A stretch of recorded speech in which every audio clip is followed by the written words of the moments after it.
आप सबको जय मसीह की। मैं भी परमेश्वर की प्रभु यीशु मसीह में होकर धन्यवाद देती हूँ कि कल के जो वचन थे बहुत ही अद्भुत रीति से मैंने उसमें बहुत कुछ सीखने को पाई हूँ। और जैसे प्रभु भोज के बारे में बताया गया कि यीशु के स्मरण के लिए लिया जाता है और मृत्यु को प्रचार करने के लिए लिया जाता है, इन बातों को मैं सीख पाई हूँ। और बहुत सारी बातें जो है हम नहीं जान पाते थे और वचन को पढ़ते तो हैं, लेकिन उसकी भेद और रहस्य की बातों को हम नहीं समझ पा रहे थे अभी तक। लेकिन इन दिनों में सच में प्रभु का अनुग्रह, और हम इस ग्रुप में जो है बहुत ही अद्भुत रीति से वचन को वो बता रहे हैं, प्रकट कर रहे हैं। इसलिए मैं परमेश्वर पिता का धन्यवाद देती हूँ। और जिस प्रकार से कल भी जैसे दूसरा कुरिन्थियों उसके 4:10 में जैसे लिखा है कि हम यीशु की मृत्यु को अपनी देह में हर समय लिए फिरते हैं, कि यीशु का जीवन भी हमारे देह से प्रकट हो। तो सचमुच में हमारे जीवन से जो है प्रभु यीशु मसीह प्रकट होना चाहिए, इस प्रकार हमारे जीवन को होना चाहिए।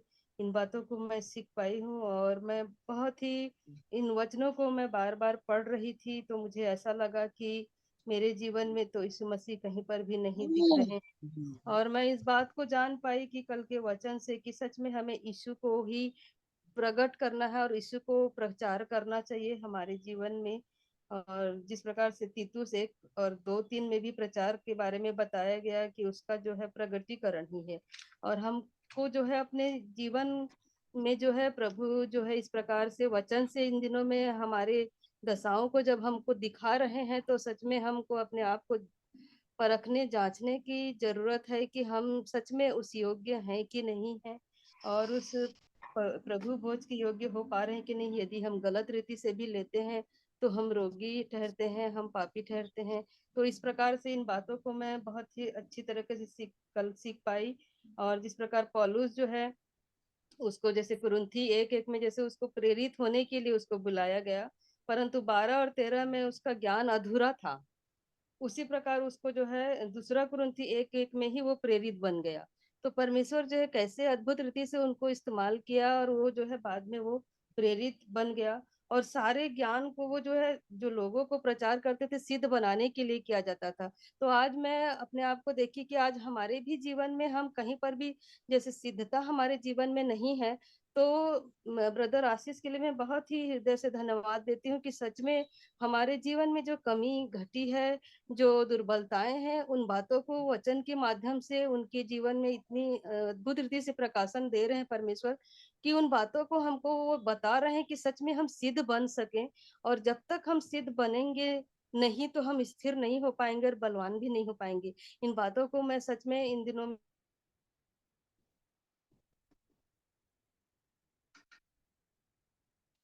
म्यूट म्यूट हो गया सिस्टर। मैं देख रही हूँ, तो मैं सिखों को जो है अद्भुत रीति से इन वचनों को भी बता रहे हैं। और पुराने नियम से भी, निर्गमन की किताब से भी कैसे वो विधि के अनुसार जो है उन लोग जो है मांस को आग में भूंज कर खाते थे और कड़वे साग पात और अखमीरी रोटी को ही खाया करते थे। इन इन बातों को भी अद्भुत रीति से उन्होंने जो है कल के वचन में वो जो है वचन खुला और इन बातों को मैं जान पाई हूँ। और सच में यदि हम जो है मरे हुओं की समानता में यदि आएंगे तो सच में हम जिलाए जाने की समानता को भी हम प्राप्त करेंगे। इन बातों को मैं सीख पाई हूँ। इसलिए मैं परमेश्वर पिता का मैं हृदय से धन्यवाद करती हूँ और ब्रदर आशीष का भी धन्यवाद करती हूँ कि सच में हमको जो है मृत्यु को हराने के लिए मृत्यु ही चाहिए, और मृत्यु को हराने के लिए हमको निर्बल होना जरूरी है। इन बातों को मैं कल अद्भुत रीति से सीख पाई हूँ। इसके लिए मैं ब्रदर आशीष का धन्यवाद देती हूँ। और इस ग्रुप में जितने भी लोग हैं, आप लोग भी बहुत ही अच्छी तरीके से वचनों को इन दिनों में सीख रहे हैं। तो जो भी आपके जीवन में प्रभु बात कर रहे हैं, आप उनको आप जरूर शेयर करें, ताकि हम भी उन वचनों से जो आप सीख रहे हैं आपके जीवन में परमेश्वर ने कैसे काम किया है, उन बातों को आप जरूर बताएं कि हमारा जीवन सबका जो है आशीष में हो सके। तो सारी बातों के लिए मैं परमेश्वर पिता का धन्यवाद देती हूँ। और ब्रदर आशीष का भी मैं धन्यवाद देती हूँ कि वो सच में बड़े बोझ के साथ हम प्रत्येक के लिए जो है इन वचनों को अद्भुत रीति से इन दिनों में हमारे लिए ला रहे हैं इनके, इसलिए मैं उनका भी धन्यवाद करती हूँ। Thank you.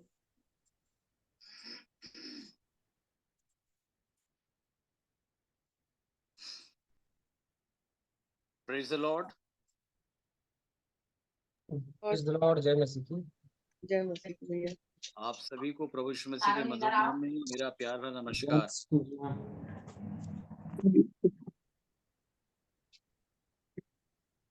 जय कैसे हैं मसीह। आप सब? प्रभु में आनंदित है भैया। जी। आप सभी विश्वासी लोग अपने मोबाइल के वीडियो कैमरे को आप ऑन कर लें।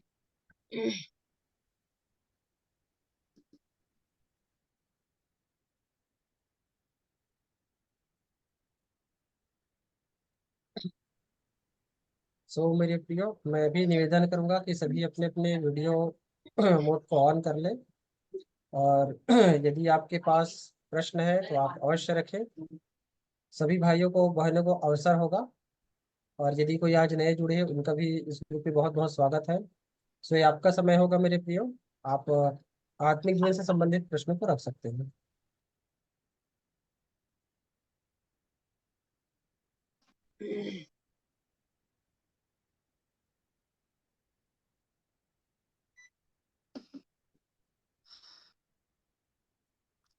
चलिए, आप लोगों में से अगर कोई कुछ कहना चाहते हैं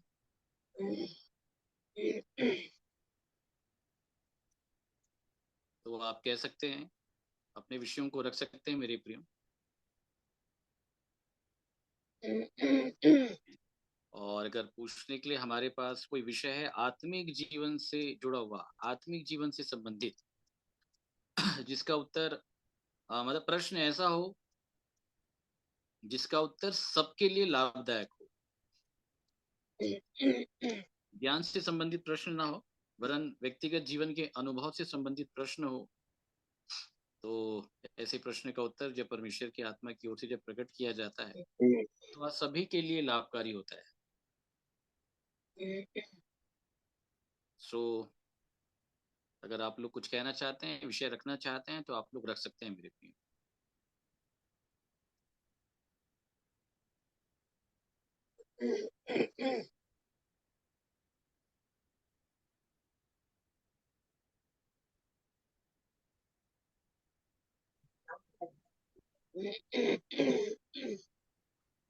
তোমার ভয়েস তো আনমিউট করা ছিল, এবার হয়তো শুনতে পাচ্ছি।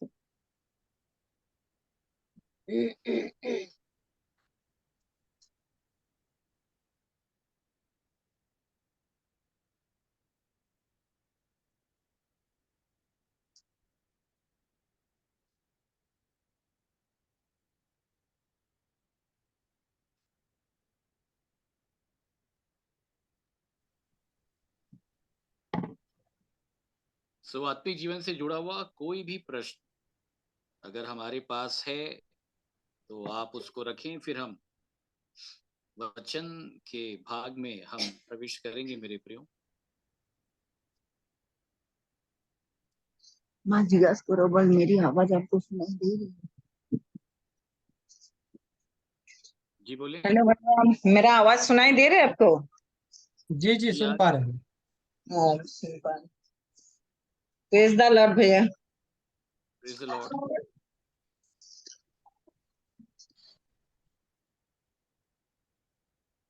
जी बोलिए।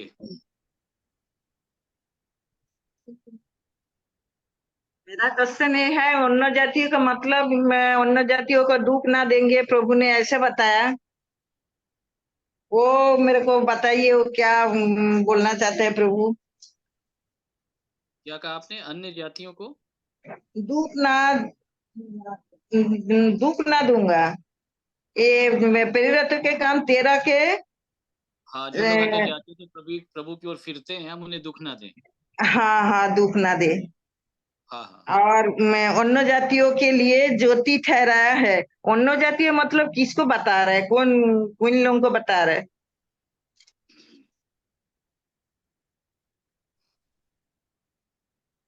अन्य जाति बाइबल में एक यहूदी एक यूनानी कहा गया है। जो लोग यहूदी नहीं है बाइबल उनको अन्य जाति बोलती है, भौतिकवाद के आधार पे। और आत्मिकवाद के आधार पे अन्य जाति जो लोग आत्मा के अनुसार नहीं चलते हैं और शरीर के अनुसार चलते हैं वे सब अन्य जाति हैं। याद रखिएगा। जी सब आप विश्वासी भी अगर होंगे, क्रिश्चियन भी अगर होंगे, यहूदी भी अगर होंगे, तो भी वो अन्य जातियों में ही गिने जाएंगे, याद रखिएगा। जी हाँ, तो ये विषय है इसका। तो विषय बड़ा नहीं है ये। और इधर कुछ रखना चाहेंगे लोग, उसके बाद हम आगे बढ़ेंगे मेरे प्रियो। हाँ भैया, जय मसीह की। मैं पूछना चाह रही, पहला शामिल 28 में जो है वो जी शाऊल भूत सिद्धि वालों ओझों को निकाल देता देश से, पर फिर 4 पद से उसमें आगे लिखा हुआ है कि फिर से उसी जाता है भूत सिद्धि करने वाली स्त्री के पास भेष जी बदल जी। करके। तो हाँ फिर हाँ। वो कैसे, वो जो काम जो करती है वो वो क्या बोलते हैं, शामिल को बुलाती है, क्या जी क्या बोले? सैमसंग सैमसंग SM ऑडियो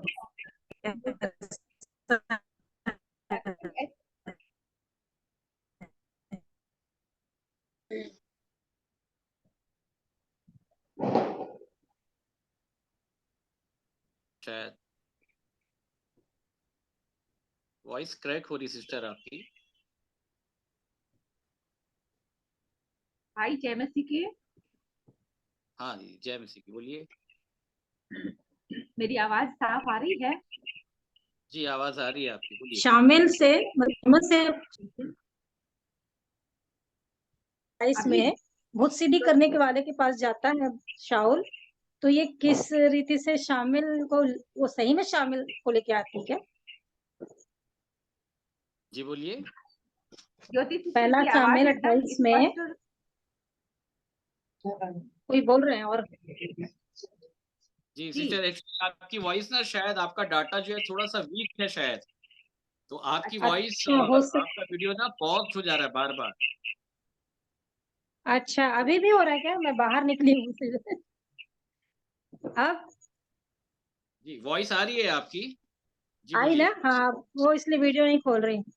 मैं बोल रही हाँ हाँ। पहला शामिल 28 का जो है भूत सिद्धि वाली बात, तो वो कैसे शामिल को सही में बुलाती है क्या अपने उस भूत सिद्धि के द्वारा?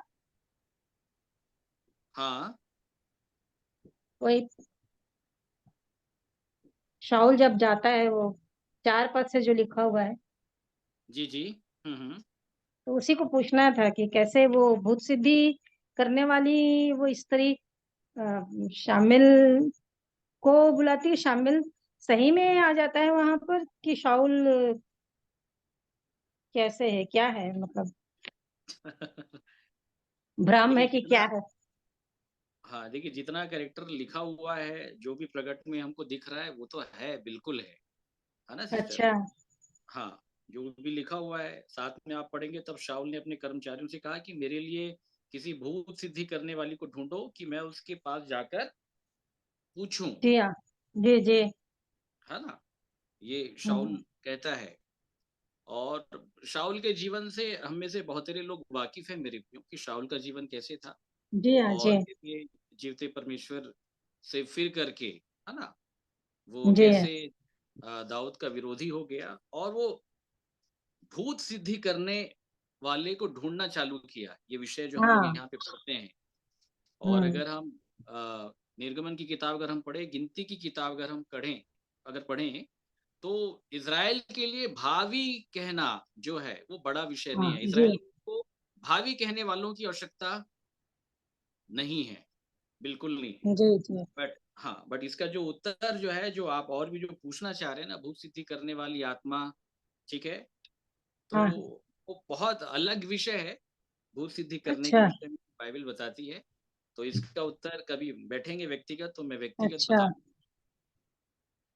ठीक है। हाँ जरूर बताऊंगा। ठीक, बोलिए लता दीदी, क्या पूछ रहे थे आप? कोई विषय रख रहे थे आप भी? आपकी आवाज थोड़ी धीमे आ रही है भाई। ज्योति अच्छा। सिस्टर की आवाज अच्छी आ रही थी, स्पष्ट आ अच्छा, रही थी। उनकी आवाज ठीक आई तो मेरी कम हो गई, अभी आ रही है? हाँ अभी आ रही है, आपकी आवाज ठीक आ रही है। तो ठीक है ठीक भाई है। का प्रश्न है जी यूहन्ना 16 और उसका 8 पद में लिखा हुआ है, वह आकर संसार को पाप और धार्मिकता और न्याय में निरुत्तर करेगा। पाप के विषय में इसलिए कि वे मुझ पर विश्वास नहीं करते। तो सिर्फ एक ही लाइन का मेरा प्रश्न है, पाप क्या है? जबकि हम उत्पत्ति में देखते हैं तो वहां नहीं लिखा है कि आदम और हव्वा ने पाप किया। वो हमको रोमियो के 3 अध्याय में आके पता चल रहा है। फिर पाप के ज्यादा जो बातचीत है वो रोमियो 6 और 7 में हमको मिलता है। तो पाप क्या है स्पष्ट करेंगे इसको। जैसे नीति वचन में लिखा है, नीति वचन में लिखा है मूर्खता का विचार भी पाप है, और जो अपने पड़ोसी को तुच्छ जानता है वो भी पाप है। तो ऐसी बहुत सारे वचन है जो पाप को बताते हैं। एग्जैक्टली पाप क्या है स्पष्ट करेंगे। जी जी जी जी।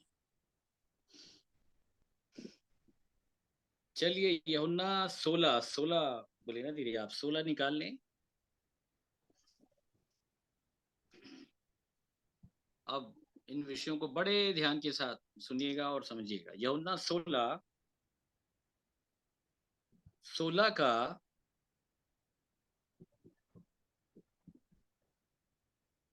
वो पवित्र आत्मा के कार्य जो हेडिंग आपको दिख रहा होगा 16 में आगे पैराग्राफ में।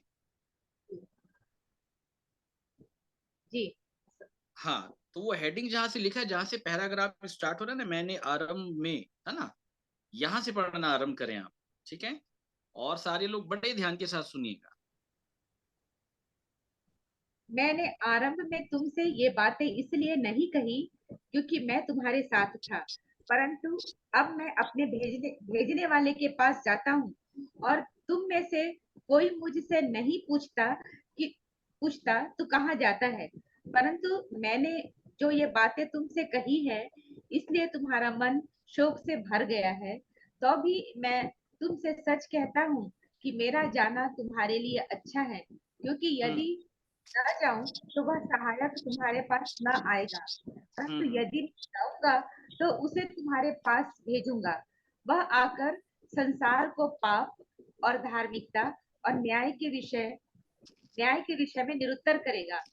पाप के विषय में इसलिए कि वे मुझ पर विश्वास नहीं करते, और धार्मिकता के विषय में इसलिए कि मैं पिता के पास जाता हूँ और तुम मुझे फिर ना देखोगे। न्याय के विषय में इसलिए कि संसार का सरदार दोषी ठहराया गया है। बस देखिए, यहाँ पे प्रभु यीशु मसीह ने जो विषय कहा कि वह आकर संसार को, किसको?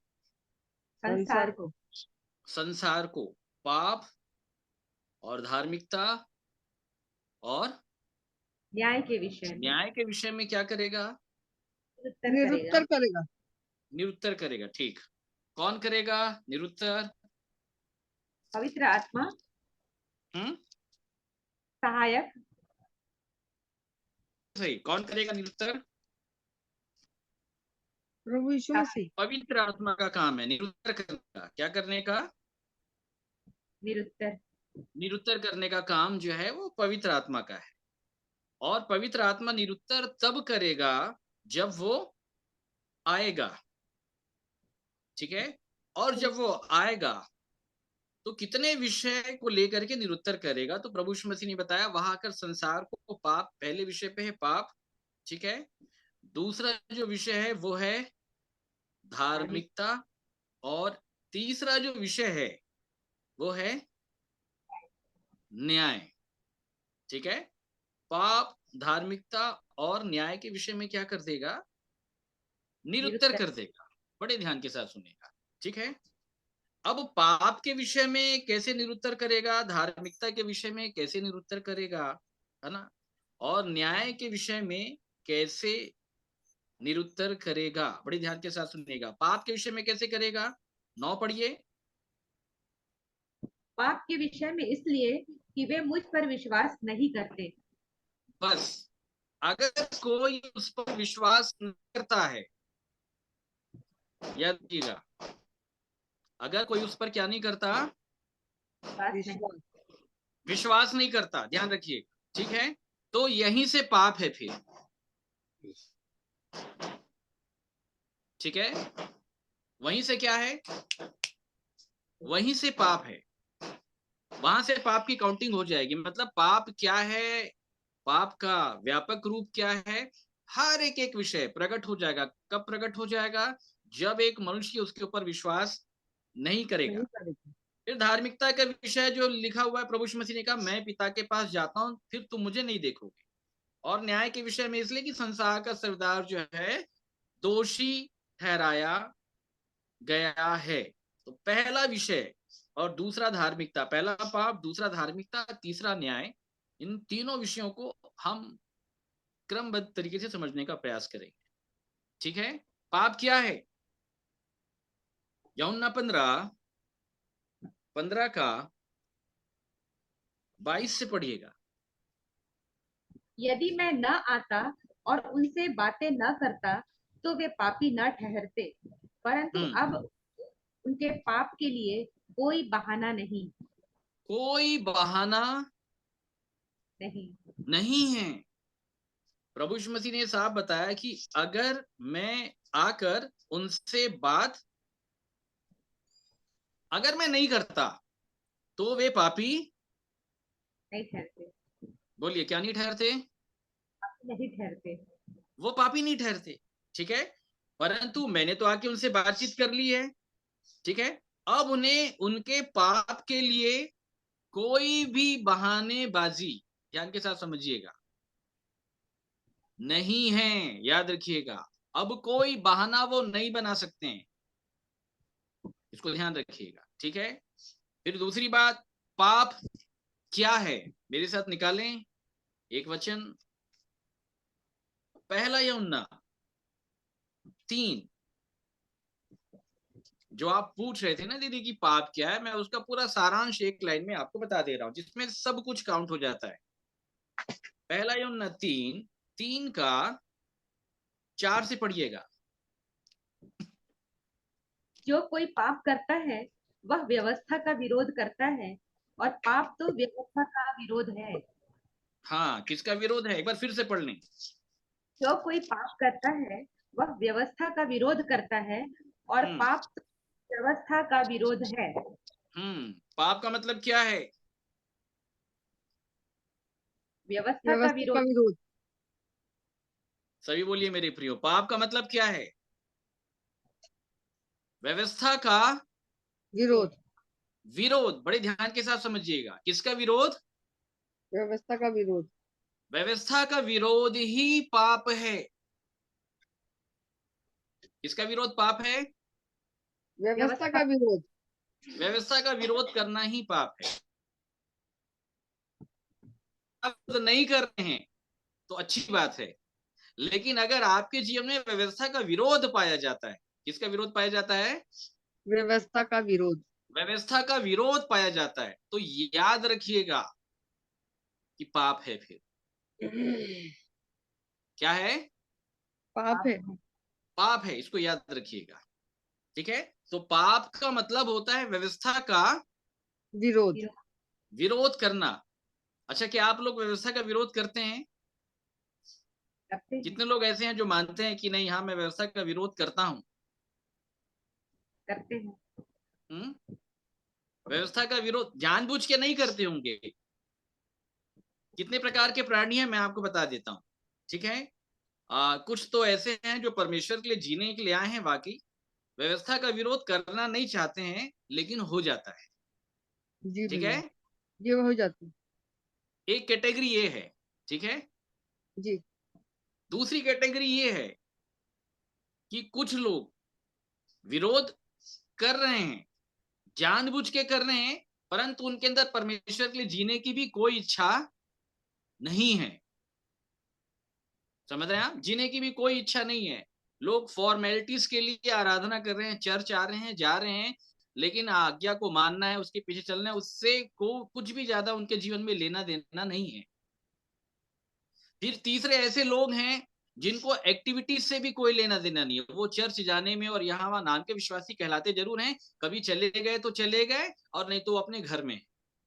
आप समझ रहे हैं मेरे प्रियो? ये 3 प्रकार की कैटेगरी है, परंतु तीनों कैटेगरी में जो सिमिलर बात है, याद रखिएगा, वो ये है कि सभी व्यवस्था का विरोध करते हैं, चाहे वो नहीं चाहते हैं तो भी करते हैं, चाहे वो चाहते हैं तो भी करते हैं, याद रखिएगा मेरी। इसलिए तो पौलुस रोमियो 7:14 में ये कहता है कि जो मैं करना चाहता हूं वो मुझसे होता बन नहीं नहीं है। 7:14 में कहता है कि हम जानते हैं कि व्यवस्था आत्मिक है। व्यवस्था क्या है? आत्मिक है। आत्मिक है, आत्मिक परंतु मैं शारीरिक और पाप के हाथ बिका हुआ प्राणी हूँ। प्राणी हूं। समझ रहे हैं आप? जी। तो परमेश्वर ने व्यवस्था क्यों दिया, ये बताइए। आज्ञा मानने के लिए, हम्म आज्ञा मानने के लिए, उस पर चलने व्यवस्था के लिए। क्यों दिया परमेश्वर ने? मसीह तक पहुंचने के लिए शिक्षक है व्यवस्था। मसीह तक पहुंचने के लिए शिक्षा क्या, बिल्कुल सही बात है। बट दिया क्यों गया है, उससे क्या होता है? व्यवस्था के द्वारा पाप की पहचान होती है। बिल्कुल सही बात है। और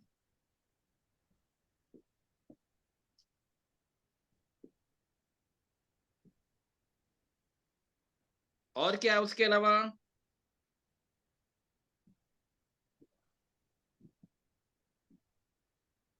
व्यवस्था तोड़ने के लिए दिया है परमेश्वर। आज मैं आपको मसीह तक व्यवस्था पहुंचाने को के लिए देने का सबसे आरंभिक और बेसिक कारण आपको बता दे रहा हूं। सबसे आरंभिक और बेसिक कारण जो अभी आप लोग नहीं बोल रहे हैं। रोमियो 7 निकालें।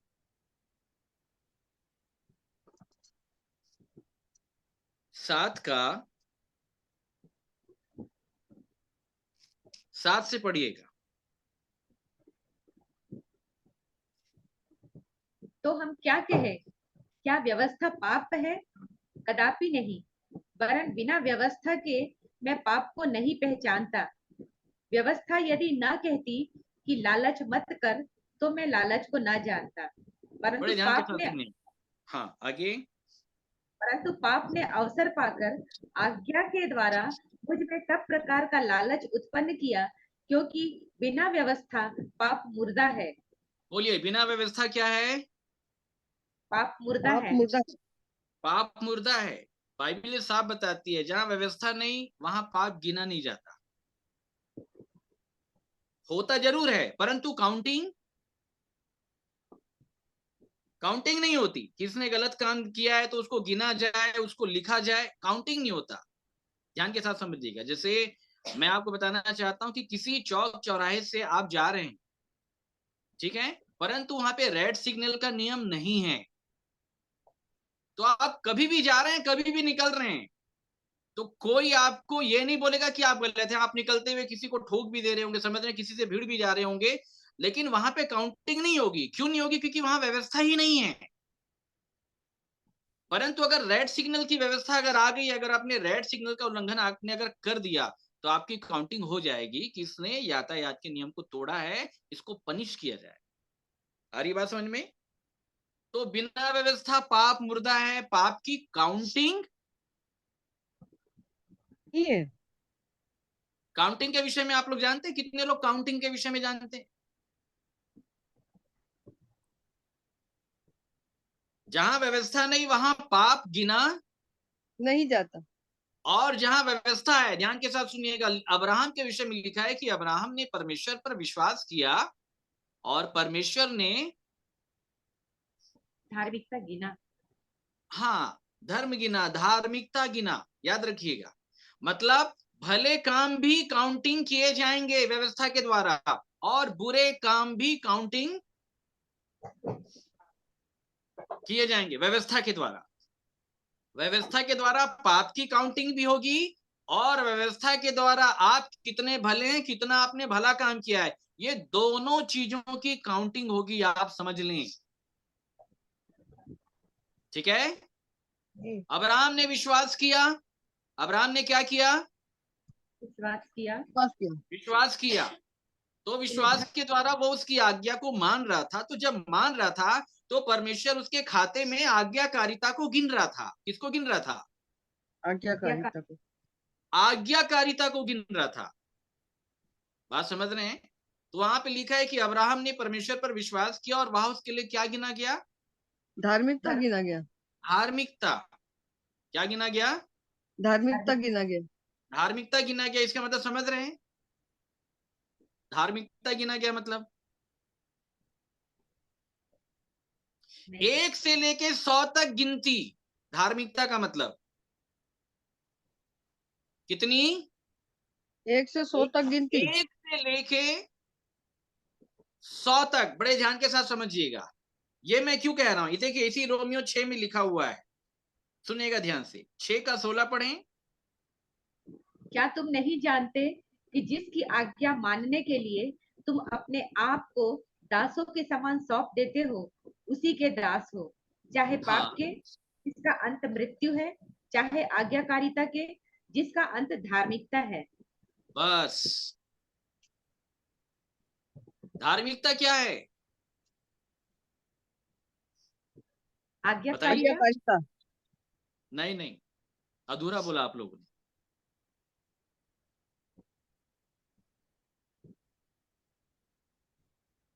धार्मिकता क्या है?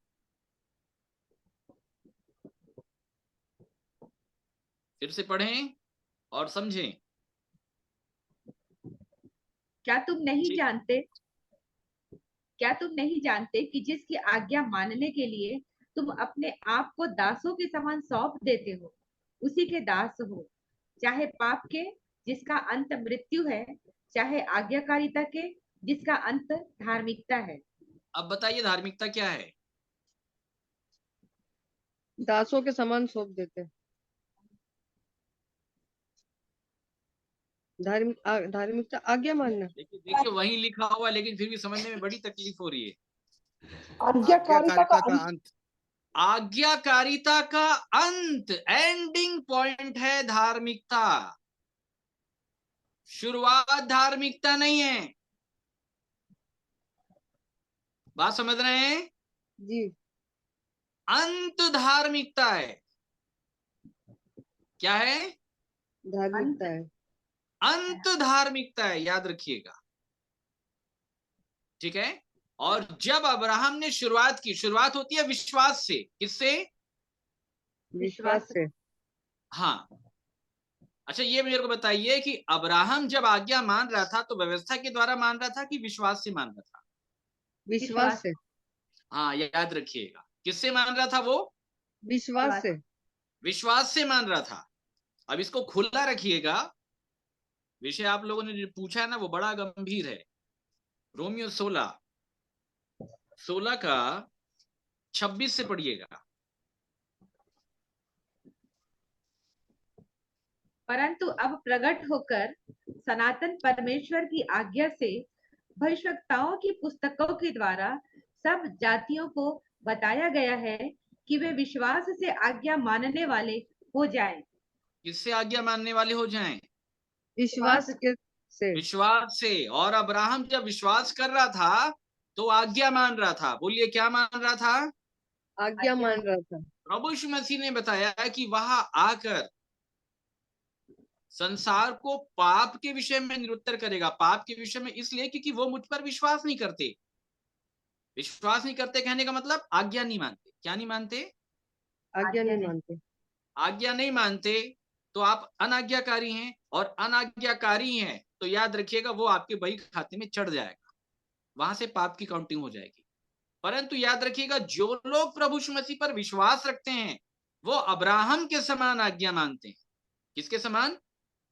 अब्राहम के समान आज्ञा मानते हैं। इसलिए बाइबल में साफ लिखा है, जो अब्राहम की लीक पर चलते हैं वे ही अब्राहम की संतान है।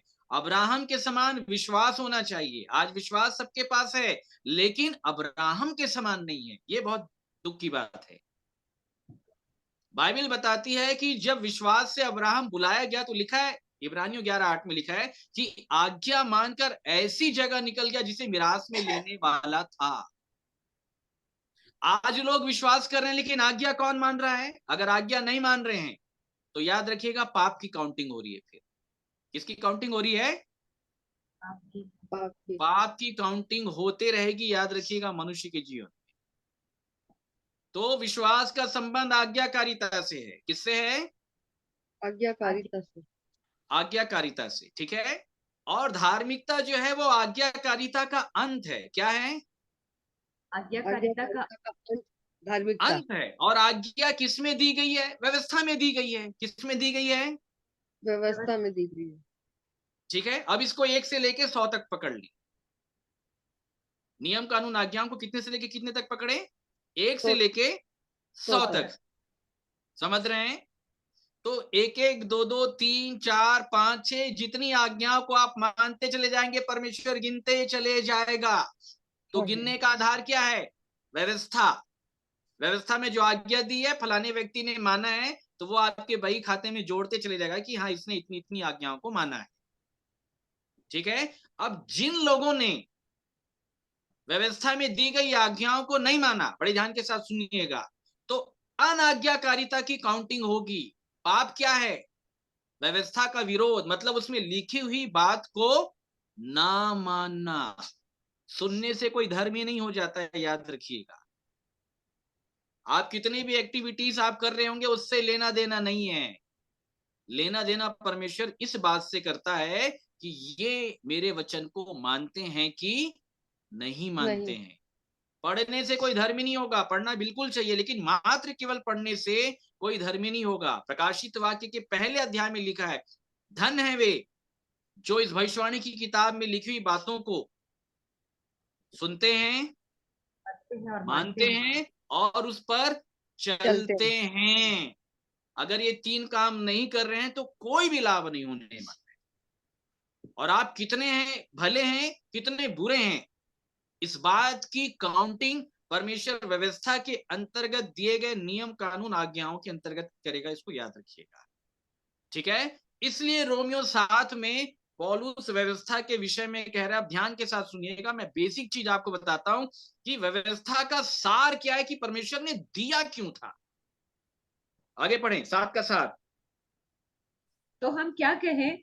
क्या व्यवस्था पाप है? कदापि नहीं। वरन हाँ। बिना व्यवस्था के मैं पाप को नहीं पहचानता। इसको नहीं पहचानता?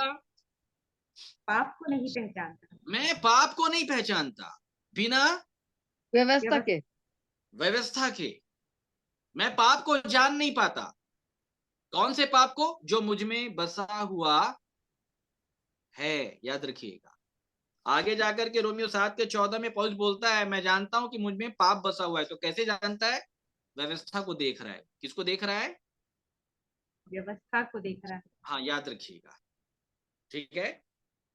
तो बिना व्यवस्था, अगर व्यवस्था नहीं आती तो मैं पाप को पहचानता नहीं।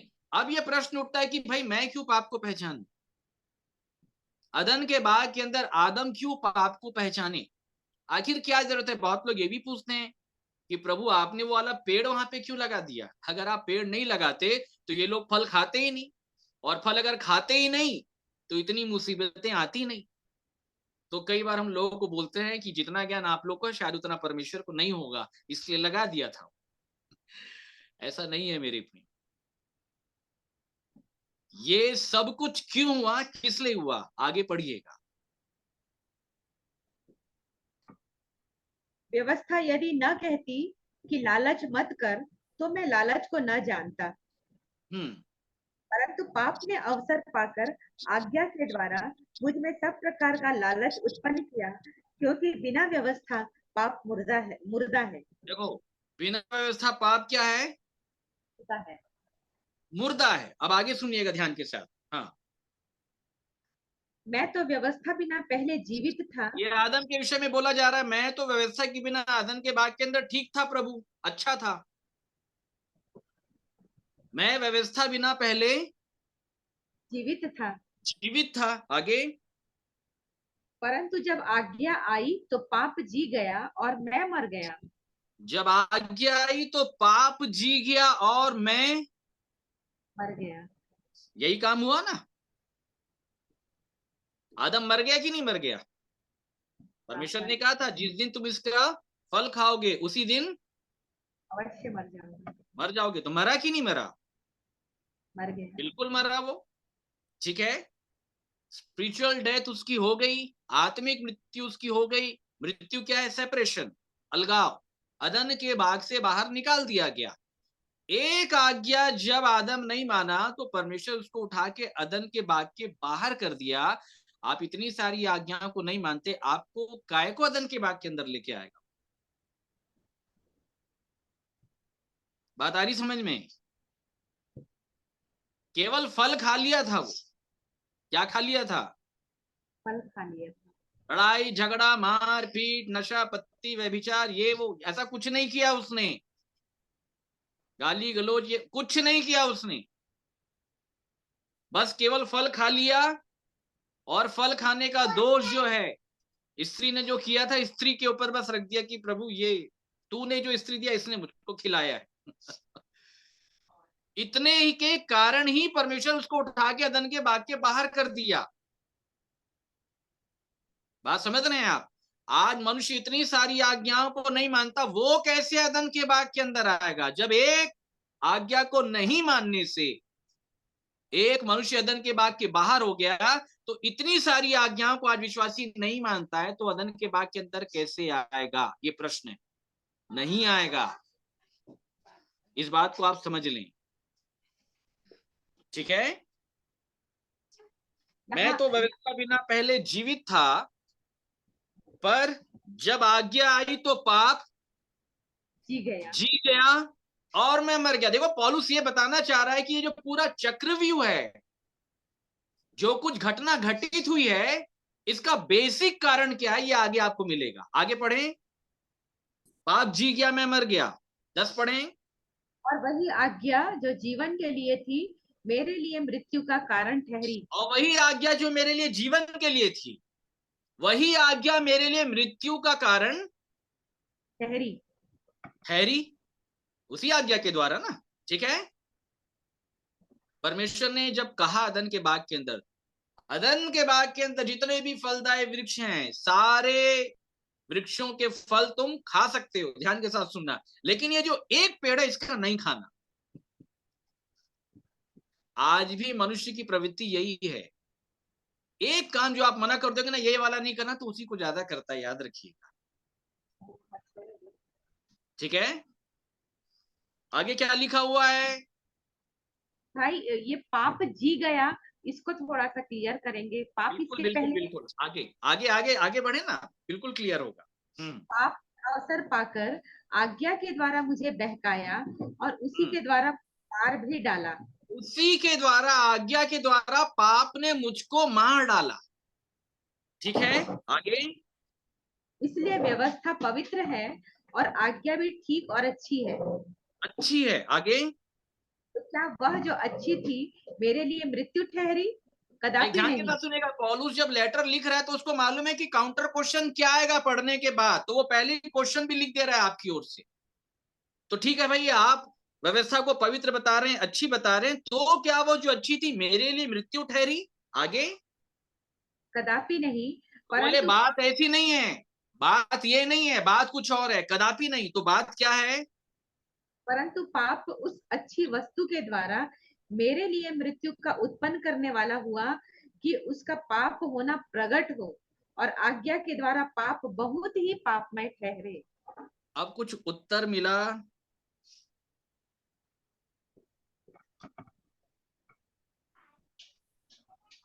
कदापि नहीं के बाद से पूरे घटनाक्रम का उत्तर है जो अदन के बाग के अंदर हुआ। क्या बोल रहा है? उत्तर मिला आप लोगों को? अच्छी वस्तु क्या है? आज्ञा। आज्ञा भी ठीक और अच्छी लिखा है ना, उसी को आगे जाके अच्छी वस्तु बोल रहा है। ऐसा। लेकिन नीचे जो बोल रहा है इसको बड़े ध्यान के साथ सुनिएगा। पौलुस कहता है व्यवस्था पवित्र है, आज्ञा भी ठीक और अच्छी है, तो क्या वह जो अच्छी थी मेरे लिए मृत्यु ठहरी? कदापि नहीं, परंतु पाप उस अच्छी वस्तु के द्वारा मेरे लिए मृत्यु का उत्पन्न करने वाला हुआ कि उसका पाप होना प्रकट हो। किसका प्रकट हो? बोले।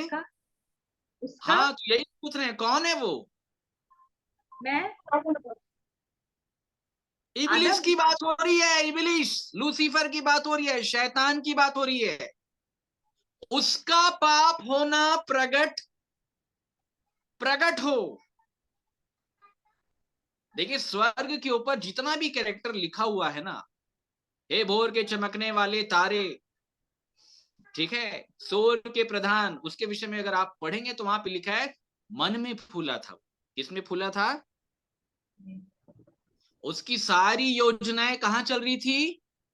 मन में। मन में चल रही थी, इसको याद रखिएगा। उसने मन में फूल कर कहा मैं ईश्वर। आ रही है बात समझ में? और परमेश्वर तो मन का ज्ञाता है, उसने जान लिया कि इसके मन के अंदर मेरे विरुद्ध योजनाएं चल रही है। और आज भी मनुष्य का कैरेक्टर ऐसे ही, अगर आपके बारे में कुछ सोच करके बैठा है जिसको आप आभास कर रहे हैं, अगर आप उससे पूछेंगे ना कि भाई आप ऐसा सोचते हो, तो बोलेगा नहीं मैं नहीं सोचता। मैंने कुछ किया है क्या? आपको किसने बताया मैंने कुछ किया है? मैंने कुछ किया नहीं। याद रखिएगा, स्वर्ग के ऊपर शैतान की पूरी प्लानिंग थी, और सारी जो प्लानिंग थी उसकी मन में थी। कहां थी? मन में। इसलिए परमेश्वर ने, अब देखिए वो भी आत्मा है, शैतान को क्या बताया गया है? आत्मा। आत्मा है, ध्यान के साथ सुनिएगा, ठीक है।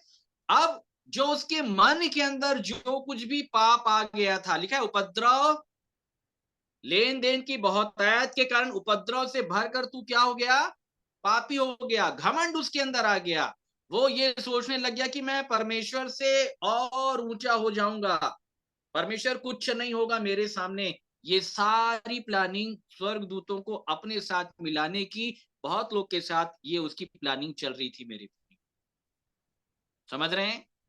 तो परमेश्वर ने उसके मन के अंदर पाए जाने वाले सारे नकारात्मक विचार को, घमंड को, पाप को प्रकट करने के लिए मनुष्य को बनाया, और मनुष्य को बनाने के बाद अदन के बाग के अंदर रखा, और अदन के बाग के अंदर उसने व्यवस्था को लाया ताकि इसका पाप होना प्रकट हो। किसका पाप होना प्रकट हो? इसका। इबलिस का पाप होना प्रकट हो। आज हो गया ना प्रकट, शरीर में वो हो गया कि नहीं हो गया? सारे गलत काम वो करते चले जा रहा है, उसका पाप होना प्रकट हो गया। और केवल पाप होना प्रकट हो ये नहीं लिखा, लिखा है आज्ञा के द्वारा पाप बहुत ही पापमय ठहरे।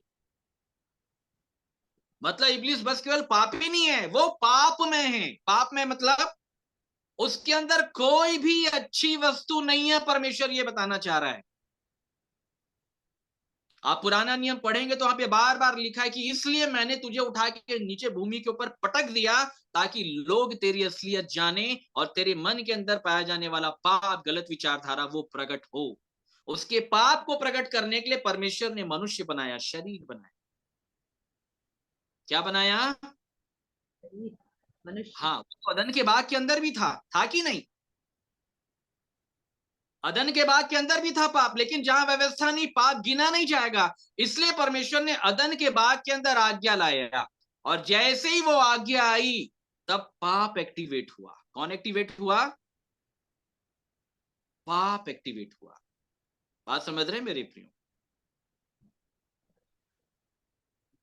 अगर किसी को बिल से बाहर निकालना है ना, तो कुछ खाना आपको बिल के बाहर रखना पड़ेगा, तब वो बाहर आएगा। बात समझ रहे हैं? तो परमेश्वर ने मनुष्य को बनाया, परमेश्वर ने जो व्यवस्था दिया, व्यवस्था को दिए जाने का बेसिक सबसे बड़ा कारण यही था कि शैतान के पाप को परमेश्वर प्रकट करना चाहता था। इसलिए पौलुस बोल रहा है व्यवस्था पवित्र है, आज्ञा भी ठीक है, आज्ञा भी अच्छी है, बुरा कुछ भी नहीं है। तो फिर सामने वाला पूछेगा तो ठीक है, वो जो अच्छी थी फिर वो मेरे मृत्यु ठहर गई। बोले बात ऐसी नहीं है, परमेश्वर ने जो व्यवस्था दिया इसलिए दिया कि पाप उस अच्छी वस्तु के द्वारा मृत्यु का उत्पन्न करने वाला ठहरे। किसका उत्पन्न करने वाला? मृत्यु का उत्पन्न करने वाला। मृत्यु का उत्पन्न करने वाला ठहरे। लिखा है मृत्यु का उत्पन्न करने वाला हुआ कि उसका पाप होना क्या हो? प्रकट हो। प्रकट हो। और आज्ञा के द्वारा पाप बहुत ही पाप में ठहरे। समझ रहे हैं? तो परमेश्वर ने जो व्यवस्था दिया, इस व्यवस्था के द्वारा शैतान के बुरे कामों की काउंटिंग भी चल रही है, याद रखिएगा। बुरे कामों की काउंटिंग उसकी भी चल रही है, और उसके साथ साथ जो मनुष्य उनके वश में होकर के ये काम कर रहे हैं उनकी भी काउंटिंग चल रही है, याद रखिएगा। और सारी काउंटिंग का आधार है परमेश्वर की व्यवस्था। क्या है? परमेश्वर की व्यवस्था। व्यवस्था, याद रखिएगा, ठीक है।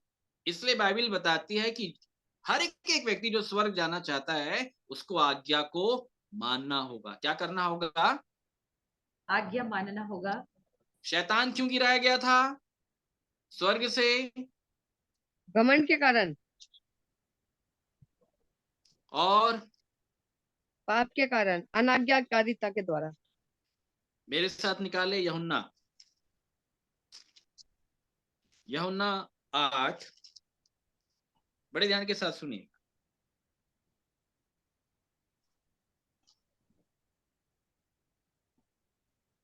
8 का 44 से पढ़िएगा।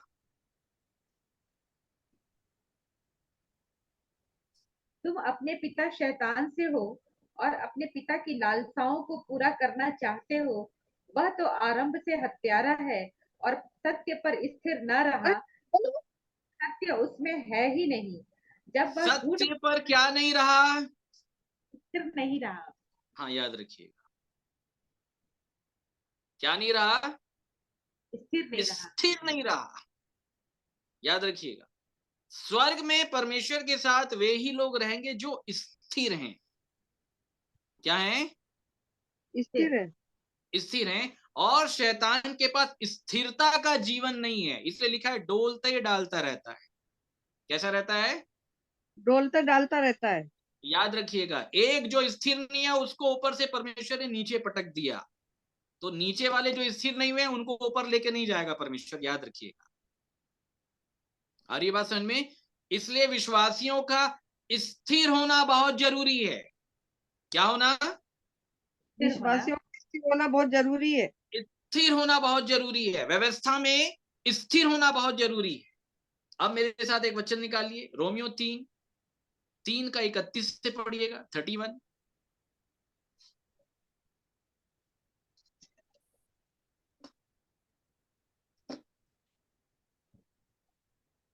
तो क्या हम व्यवस्था को विश्वास के द्वारा व्यर्थ ठहराते हैं? कदापि नहीं, परंतु व्यवस्था को स्थिर करते हैं। स्थिर करते हैं, बोलिए क्या करते हैं? स्थिर करते हैं। हाँ, ये आपको बार बार बताता हूं कि ओल्ड टेस्टमेंट को लेकर के बहुत भ्रम है आज लोगों में। भैया ओल्ड टेस्टमेंट से कोई लेना देना, अरे पूरा लेना देना है भाई साहब, और कितना लेना देना नहीं है वो भी मैं आपको बता दे रहा हूँ, ठीक है।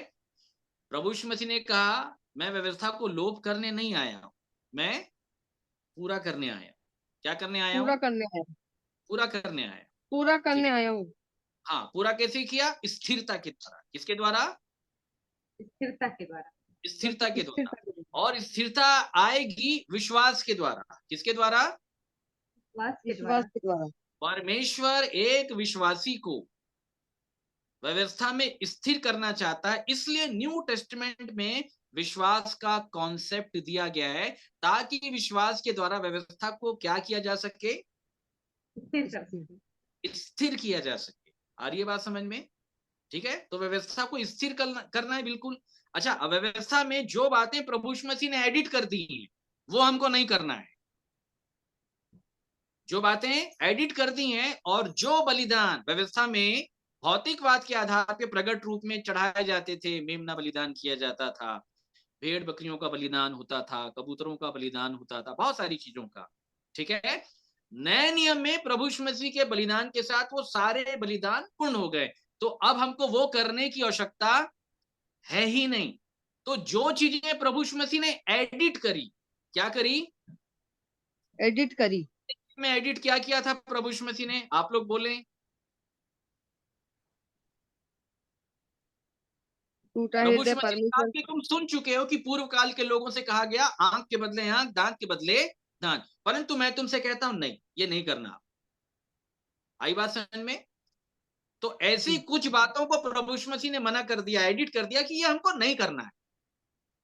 आ रही बात समझ में? और जो बलिदान पुराने नियम में चढ़ाए जाते थे वो प्रभु यीशु मसीह के बलिदान के द्वारा सारे बलिदान पूर्ण हो गए, तो ये दो चीजें हमको नहीं करनी। बट व्यवस्था में आज भी जितने नियम कानून जो आज्ञाएं लिखी गई है वो तो आपको करना ही है। मेरे प्रियो, अगर पुराने नियम का कोई लेना देना नहीं होता तो क्यों आपकी बाइबल में पुराना नियम ऐड है आज? ये मेरे को बताइए, क्यों पवित्र आत्मा ने पुराने नियम को काट नहीं दिया, क्यों अलग नहीं कर दिया? और मैं आपको बार बार बताता हूं मेरे प्रियो कि सुसमाचार का जो पहला भाग है वो पुराने नियम से ही बनता है। किससे बनता है? पुराने नियम से बनता है। नियम से ही बनता है। सुसमाचार क्या है कि प्रभु यीशु मसीह मेरे पाप के लिए मारा गया, गाड़ा गया और तीसरे दिन मृतकों में से जी उठा। जी उठा। मारा गया, गाड़ा गया, जी उठा। समझ रहे हैं आप? तो कैसे मारा गया? तो पौलुस ने बताया शब्द मारता है। कौन मारता है? शब्द मारता है। और पुराने नियम को याद रखिएगा, जो ओल्ड टेस्टमेंट है उसको शब्द बताया। क्या बताया गया? बोलिए, शब्द। क्या बताया गया है? शब्द। याद रखिएगा, शब्द बताया गया है। आ रही है बात समझ में? और नए नियम में उस आत्मा की प्रतिज्ञा की गई है जो मरे हुओं को जिलाए। किसको जिलाएगा? मरे हुए को जिलाए। ओल्ड टेस्टमेंट जो पुराना नियम है वो एक विश्वासी को मारेगा। याद रखिएगा, क्या करेगा? मारेगा। मारेगा। याद रखिएगा, आमीन। व्यवस्था मरना ही सिखाती है। ये मैं आपको बता दे रहा हूं। व्यवस्था जीना नहीं सिखाती है, व्यवस्था मरना सिखाती है। क्या सिखाती है? मरना सिखाती है। मरना ही सिखाती है। ये आज मैं आपको बताना चाह रहा हूं। और जब एक व्यक्ति मर जाएगा पूर्ण रूप से, तब वो नए नियम के द्वारा प्रभु यीशु मसीह के जी उठने के पद को प्राप्त करेगा। मारने का काम किसका है? शब्द का है। किसका है? और शब्द जो है वो ओल्ड टेस्टमेंट है। याद रखिएगा, शब्द मारता है और आत्मा जिलाती है। जिलाता है। और परमेश्वर की महिमा मरे हुओं को जिलाने में है। तो कब जिलाएगा? जब व्यवस्था के द्वारा एक व्यक्ति मारा जाता है। क्या किया जाता है? मारा जाता है। मारा जाता है। ध्यान के साथ सुनिए, ठीक है? अब इसको ध्यान के साथ समझिएगा। जो आप दीदी पूछ रहे थे ना कि वो जी गया, पाप जी गया, तो किसके द्वारा जी गया? व्यवस्था के द्वारा। मतलब परमेश्वर ने शैतान को प्रकट कर दिया। बोलिए, क्या कर दिया? शैतान को प्रकट कर दिया। प्रकट कर दिया। इब्रानियों की किताब में लिखा हुआ है कि सृष्टि की कोई भी वस्तु उसकी नजरों से छिप नहीं सकती। याद रखिएगा, परमेश्वर के सामने उसको प्रकट होना पड़ेगा, वो होगा। और उन विश्वासियों के सामने भी प्रकट होगा जो लोग परमेश्वर को देखते हैं। ध्यान के साथ समझिएगा। इसलिए पौलुस बोलता है कि मैं अपने अंदर पाप को देख पा रहा हूं, मुझ में अर्थात मेरे शरीर में कोई अच्छी वस्तु दिखाई नहीं पड़ रही है। ध्यान के साथ समझिएगा। तो जब व्यवस्था आई तो पाप जी गया। बोलिए, क्या हो गया? पाप जी गया। पाप जी गया। ये बात तो आपको समझ में आ गई ना कि सारा जो भी चक्रव्यूह, जो भी प्लानिंग परमेश्वर ने किया था वो शैतान के पाप अपराध के कैरेक्टर को प्रकट करने के लिए किया। ठीक है? इसलिए परमेश्वर ने व्यवस्था लाया। और जब व्यवस्था लाया तो जब पाप जी गया, ध्यान के साथ सुनिएगा, तो क्या काम हुआ? अब सुनिएगा ध्यान से। रोमियो 7:1 पढ़िए। परंतु मुझे अपने अंगों में दूसरे नहीं, प्रकार रोमियो 7:1 हे भाइयों, क्या तुम नहीं जानते, मैं व्यवस्था के जानने वालों से कहता हूँ कि जब तक मनुष्य जीवित रहता है तब तक उस पर व्यवस्था की प्रभुता रहती है। बस किसकी प्रभुता रहती है? व्यवस्था की। व्यवस्था की। व्यवस्था। और व्यवस्था के द्वारा पाप की प्रभुता होती है। बाइबल में लिखा है। किसकी प्रभुता? पाप की प्रभुता। याद रखिएगा मेरे, ये ना विषय बड़ा डेप्थ है, धीरे धीरे एकदम आपके दिमाग में जाएगा। तो ध्यान के साथ समझिएगा। व्यवस्था के द्वारा किसकी प्रभुता होती है? पाप की प्रभुता। पाप की प्रभुता होती है, इसको याद रखिएगा। और पाप की प्रभुता कब तक है? जब तक मनुष्य जीवित रहता है। जीवित है। ध्यान के साथ सुनिएगा। अब आगे क्या लिखा हुआ है? 2, क्योंकि विवाहिता स्त्री व्यवस्था के अनुसार अपने पति के जीते जी उससे बंधी है। विवाहिता स्त्री। बोलिए, कौन सी स्त्री? विवाहिता स्त्री। विवाहिता स्त्री। ठीक है? व्यवस्था के अनुसार अपने पति के जीते जी उससे बंधी है। हाँ, बंधी हुई है। कौन है ये विवाहिता स्त्री? इज़राइल। ये विश्वासियों को बोल रहा है, बड़े ध्यान के साथ सुनिएगा। किसको बोल रहा है? विश्वासी को। ध्यान के साथ समझिएगा। प्रभु यीशु मसीह ने जब सामरी स्त्री से जब बात किया तो उसका पति जिंदा था कि मर गया था? मर गया था। अच्छा, सामरी स्त्री का पति मर गया था? नहीं, था ही नहीं। तू 5 पति कर चुकी है और अभी भी तू जिसके साथ रहती है वो तेरा पति नहीं है। था। उसका पति जीवित था। बात समझ रहे हैं? जो 6वें नंबर के पायदान के ऊपर बैठा हुआ था। तू 5 पति कर चुकी है और अभी भी तू जिसके साथ रहती है वो तेरा पति नहीं है। अच्छा, प्रभु यीशु मसीह ने उससे क्या कहा था? जा अपने पति को बुला ला। बुला ला। तो उसका पति कौन था? बुला के ला पाई अपने पति को? उसका पति कोई भी नहीं था। हाँ? कोई भी नहीं था। कोई भी उसका नहीं था। पति जो उससे बात कर रहा था ना वो था। कौन था? प्रभु यीशु मसीह। हालेलुया, प्रभु यीशु मसीह। प्रभु हालेलुया। यीशु मसीह उसका पति था, याद रखिएगा।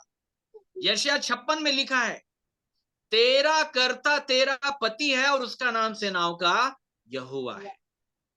आज विश्वासियों का पति भी कोई और बन करके बैठा हुआ, याद रखिएगा मेरे। और आज आपको भी ये बात प्रकट हो जाएगी कि आप जिसके साथ रह रहे हैं वो कौन है। ये बात आज आपको समझनी पड़ेगी मेरे। समझ रहे हैं आप? जी भैया। इससे लिखा है कि जब तक पति जीवित है, विवाहिता स्त्री व्यवस्था के अनुसार पति के जीते जी उससे बंधी है, परंतु यदि पति मर जाए तो वह पति की व्यवस्था से छूट गई। किसकी व्यवस्था से? पति की व्यवस्था से। पति कौन है? अब यहाँ पे बताइए, पति कौन है? यहाँ पे पति कौन है? शैतान। हाँ, यहाँ पे पति शैतान है। कौन है? शैतान है। हाँ, पति का मतलब होता है प्रभुता करने वाला। क्या करने वाला? प्रभुता करने वाला। अच्छा, अब ये प्रश्न उठता है कि भाई वो पति कैसे बन गया है?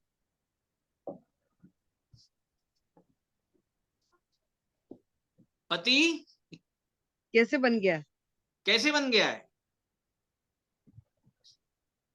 कैसे बन गया मालूम है? विश्वासी मन में जो उसकी बात को मानता है और प्राण में उसकी बात को मानता है और तन में उसकी बात को मानता है, इसलिए उससे लिपटा हुआ है।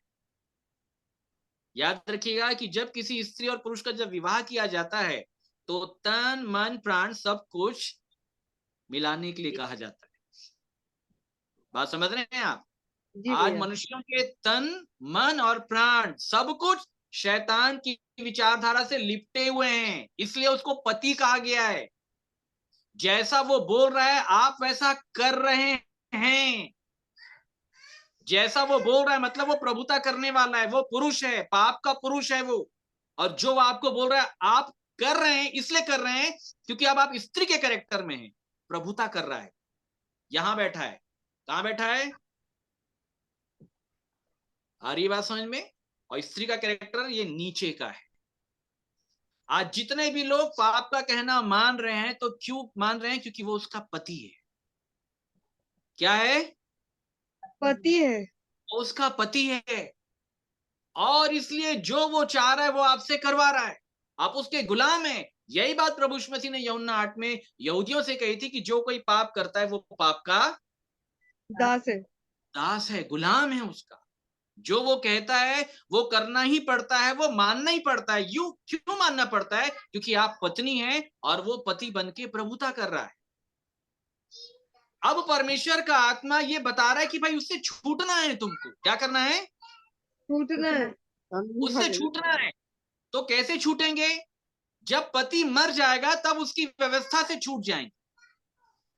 तो पति की व्यवस्था क्या क्या है मालूम है आपको? जी जी। ये जो शैतान की व्यवस्था है ये क्या क्या है? रोमियो 8 है पाप और मृत्यु की व्यवस्था है इसके पास। किसकी व्यवस्था है? पाप और मृत्यु की। ये पति जो बैठा हुआ है प्रभुता करने के लिए, ये पाप और मृत्यु के द्वारा मनुष्य को चलायमान कर रहा है। आ रही है बात समझ में? जी भैया। और पाप मनुष्य के मन में बसा है और मृत्यु आपकी बॉडी में है। कहाँ है? बॉडी में। इसलिए मैं आज पूरा नहीं बताऊंगा, मैं आपको क्रम से लेके चलना चाह रहा हूं।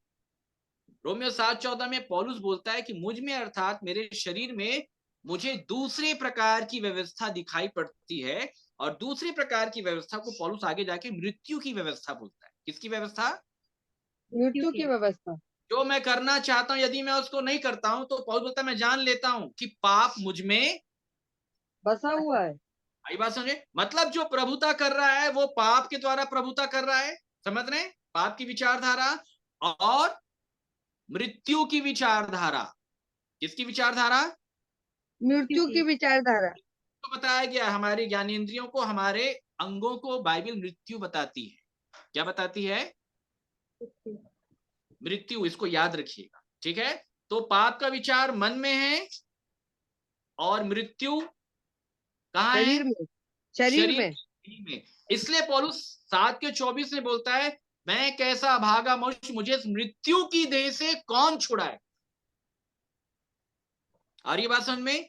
और मृत्यु की देह क्या है? शरीर के काम आपको मालूम ही है। शरीर के काम प्रकट है, व्यभिचार, गंदे काम, ईर्ष्या, जलन, कपट, सब पूरा कैरेक्टर लिखा हुआ है। इस पूरे कैरेक्टर को बाइबल मृत्यु का कैरेक्टर बताती है, जो मनुष्य की बॉडी में है और कमांड में है। कमांड है उसी। मृत्यु को कमांड बताया गया है। क्या बताया गया है? कमांड। कमांड। पाप का कमांड है। बड़े ध्यान के साथ सुनिएगा। किसका कमांड है? कमांड। पाप का कमांड है, याद रखिएगा। समझ रहे मेरे प्रियो? कंप्यूटर में उसी पिक्चर को आप देख सकते हैं जो उसमें लोड होगा। जो पिक्चर उसमें लोड नहीं है वो डिस्प्ले नहीं कर पाएगा। इसलिए पौलुस बोल रहा है कि भीतरी मनुष्यत्व से तो मैं परमेश्वर की व्यवस्था से बहुत प्रसन्न हूं, लेकिन जब मैं इस व्यवस्था को देह में लाना चाहता हूं तो देह में दूसरे प्रकार का कमांड है। इसलिए बॉडी में जो कमांड है वही डिस्प्ले होगा। लोग पाप क्यों कर रहे हैं? क्योंकि पाप का कमांड, मृत्यु का कमांड आपकी बॉडी में। किसमें है? बॉडी में है। ये समझना है। आने वाले समय में ये पूरा डिटेल में आपको बताऊंगा कि कमांड कैसे काम कर रहा है। परंतु आज मैं आपको सार ये बता देना चाह रहा हूं मेरे प्रियो, कि अगर इस पति से बचना है, इसकी व्यवस्था से छूटना है, पाप और मृत्यु की व्यवस्था से अगर आपको छूटना है तो मरना पड़ेगा। मरना पड़ेगा। आमीन। पति करना बहुत जरूरी है। पति अगर मर गया तो उसकी व्यवस्था हालेलुया। से आप छूट जाएंगे। छूट जाए। आमीन। आ रही हालेलुया। बात? जी इसलिए भैया। आगे है 3 पढ़िए, रोमियो 7:3 सुनिएगा ध्यान से। इसलिए यदि पति के जीते जी वह किसी दूसरे पुरुष की हो जाए तो व्यभिचारिणी कहलाएगी। परंतु दूसरा पुरुष कौन है? ये जो प्रभुता कर रहा है ये तो शैतान है। अब दूसरा पुरुष कौन है यहाँ पे? प्रभु यीशु मसीह। प्रभु यीशु मसीह। ध्यान के साथ समझिएगा। और पौलुस ये बोल रहा है कि जो स्त्री विवाहिता है, जिसका पति प्रभुता करने वाला अब तक जीवित है, शैतान पाप उसके अंदर जीवित है, अगर इस कंडीशन में अगर वो मसीह के पास आएगी तो शैतान उसको व्यभिचारिणी बोलेगा, क्योंकि उसने नियम तोड़ दिया। क्योंकि परमेश्वर ने जो विवाह का नियम बनाया है उसमें साफ ये लिखा हुआ है कि अगर पति जीवित है तो दूसरे पुरुष की नहीं हो सकते। हो सकते हैं क्या? जी नहीं सकते। ठीक है? तो इसलिए पौलुस बोल रहा है कि अगर पति नहीं मरा, अगर दूसरे पुरुष की हो जाएगी तो व्यभिचारिणी कहलाएगी। परंतु यदि पति मर जाए तो वह मर उस जाए, छूट गई। हाँ, यहाँ तक कि यदि किसी दूसरे पुरुष की हो जाए तो भी व्यभिचारिणी न ठहरेगी। पति अगर मर जाएगा, सुन ले बड़े ध्यान के साथ, तो अब वो दूसरे पुरुष की हो सकती है। बात समझ रहे हैं मेरे प्रिय? जी भैया बिल्कुल दूसरे पुरुष की हो सकती है। याद रखिएगा। अच्छा, पति जब मर जाता है ना तो स्त्री विधवा कहलाती है। इसलिए यशा में लिखा है तो अपने विधवापन के नाम धराई को भूल जाएगी। तेरा पति मैं हूं, मैं तुझको, आमीन। मैं तुझसे शादी करूंगा। आमीन। हालेलुया। बात कुरिन्थियों की किताब में पौलुस ने कहा कि मैंने एक पुरुष से तुम्हारी बात चलाइए। क्यों चला रहा है? क्योंकि इनका पति मर गया है। बात आ रही समझ में? जी कुरिन्थियों भैया। के जो लोग हैं, जिन लोगों ने अपना जीवन परमेश्वर को दे दिया है, वो वास्तव में मरे हुए कैसे बनने का प्रयास कर रहे हैं। इसलिए दूसरे पुरुष के लिए अब बात चलाई जा रही है। दूसरा पुरुष कौन है? प्रभु प्रभु यीशु यीशु। मसीह मसीह। पौलुस ये कहता है कि मैंने एक पुरुष से तुम्हारी बात चलाई है ताकि मैं तुम्हें मसीह को पवित्र कुंवारी बना करके सौंप दूं। मतलब बात आ रही समझ में? इसका क्या अर्थ निकालेंगे आप? पवित्र कुंवारी मतलब जिसको पवित्र कुंवारी बनाना चाह रहा है, क्या वो पवित्र है? अभी नहीं है। क्या वो कुंवारी है? नहीं है। कुंवारी नहीं मतलब वर्जिन नहीं है। वर्जिन नहीं है मतलब भ्रष्ट है वो। क्योंकि जिस पति के साथ रही ना, उसने उसको भ्रष्ट कर दिया है पूरे तरीके से। याद रखिएगा। जी और मसीह जो है भ्रष्टा से शादी नहीं करेगा। जी बात आ रही समझ में? जी बिल्कुल आ रही वो भैया। भ्रष्टा हो गई है, उसको मसीह पवित्र बनाएगा और पवित्र बनाने के लिए प्रेरित को रखा। किसको रखा? प्रेरित को रखा। प्रेरित को रखा। प्रेरित को यह अधिकार दिया। चलिए इसको पढ़ लीजिएगा, मेरे साथ निकालें। बहुत गूढ़ बातें हैं मेरे प्रियो। दूसरा कुरिन्थियों 11 का 1।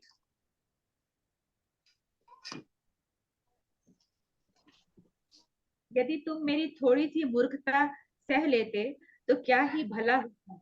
हाँ, मेरी सह भी लो, क्योंकि मैं तुम्हारे विषय में ईश्वरीय धुन लगाए रहता हूँ, इसलिए कि मैंने एक ही पुरुष से तुम्हारी बात लगाई है कि तुम्हें पुरुष से तुम्हारी बात लगाई है। मैंने आपको बताया ना, अगर इस स्त्री का पति जीवित है तो क्या उसकी बात लगाई जा सकती है मसीह के साथ? नहीं। नहीं। मतलब इनका पति मर गया था। बोलिए क्या हो गया था? मर गया था। मर गया था। कौन है पति? जो प्रभुता कर रहा है, पाप की प्रभुता और मृत्यु की प्रभुता। याद रखिएगा कि अगर आज भी अगर पाप की प्रभुता आपके जीवन में है तो प्रभु यीशु मसीह आपका पति नहीं है। पति नहीं बोल पाओगे आप। पति बोलने का अधिकार तब मिलता है जब विवाह हो जाता है। विवाह तब होगा जब विवाह के लिए प्रेरित बात चलाएगा, और प्रेरित बात तब चलाएगा जब स्त्री का पति मर जाएगा। बात समझ रहे हैं मेरे प्रियो? जी।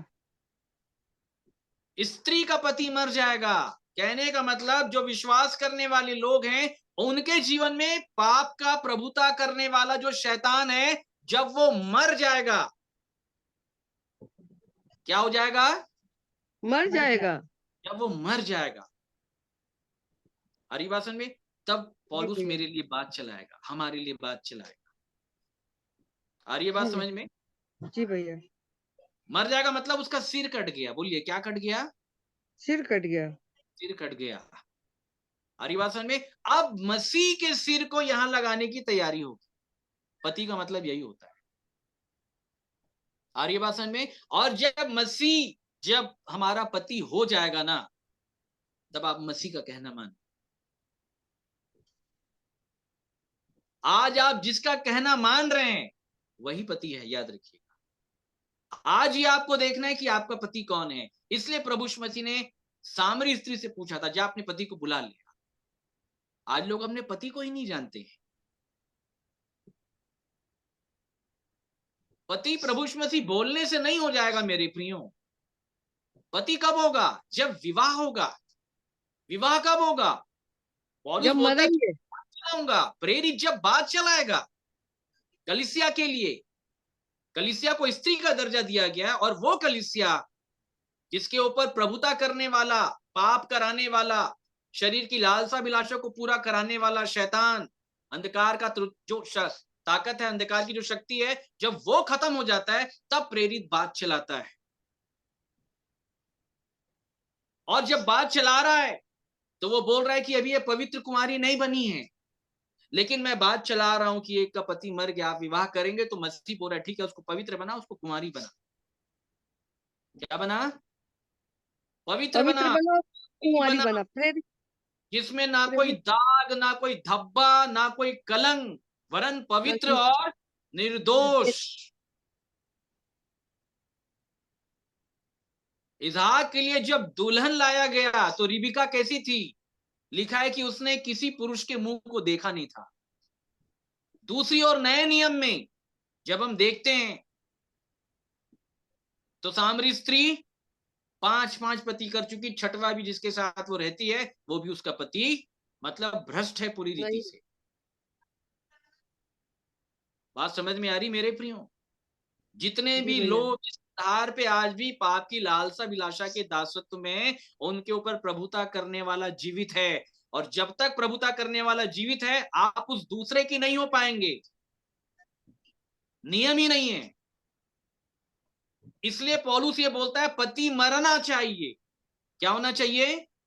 पति को मरना चाहिए। जब पति मर जाएगा तो प्रेरित का फिर ये काम है कि वो उस कलीसिया के लिए जिसका पति मर गया है, पाप कराने वाला, लालसा विलासा पूरा कराने वाला शैतान जो खत्म हो गया है, अब उस स्त्री के लिए बात चलाएगा मसीह से। तो मसीह ये कहता है उसको पवित्र और कुमारी बना, फिर मेरे पास। बात समझ रहे हैं मेरे प्रियो? जी भैया। पवित्र और कुमारी ये बनाने का काम प्रेरित का है। अभी हमारा एक गीत रिलीज होने वाला है, उस गीत के आरंभीकरण में यही वॉइस ओवर है कि मसीह को, स्त्री को, दुल्हन को पवित्र कुमारी बना के सौंप सकते। बात समझ रहे हैं मेरे प्रियो? जी भैया। किसी मनुष्य के पास में बार बार बोलता हूं कि व्यक्तिगत कोई अथॉरिटी नहीं है।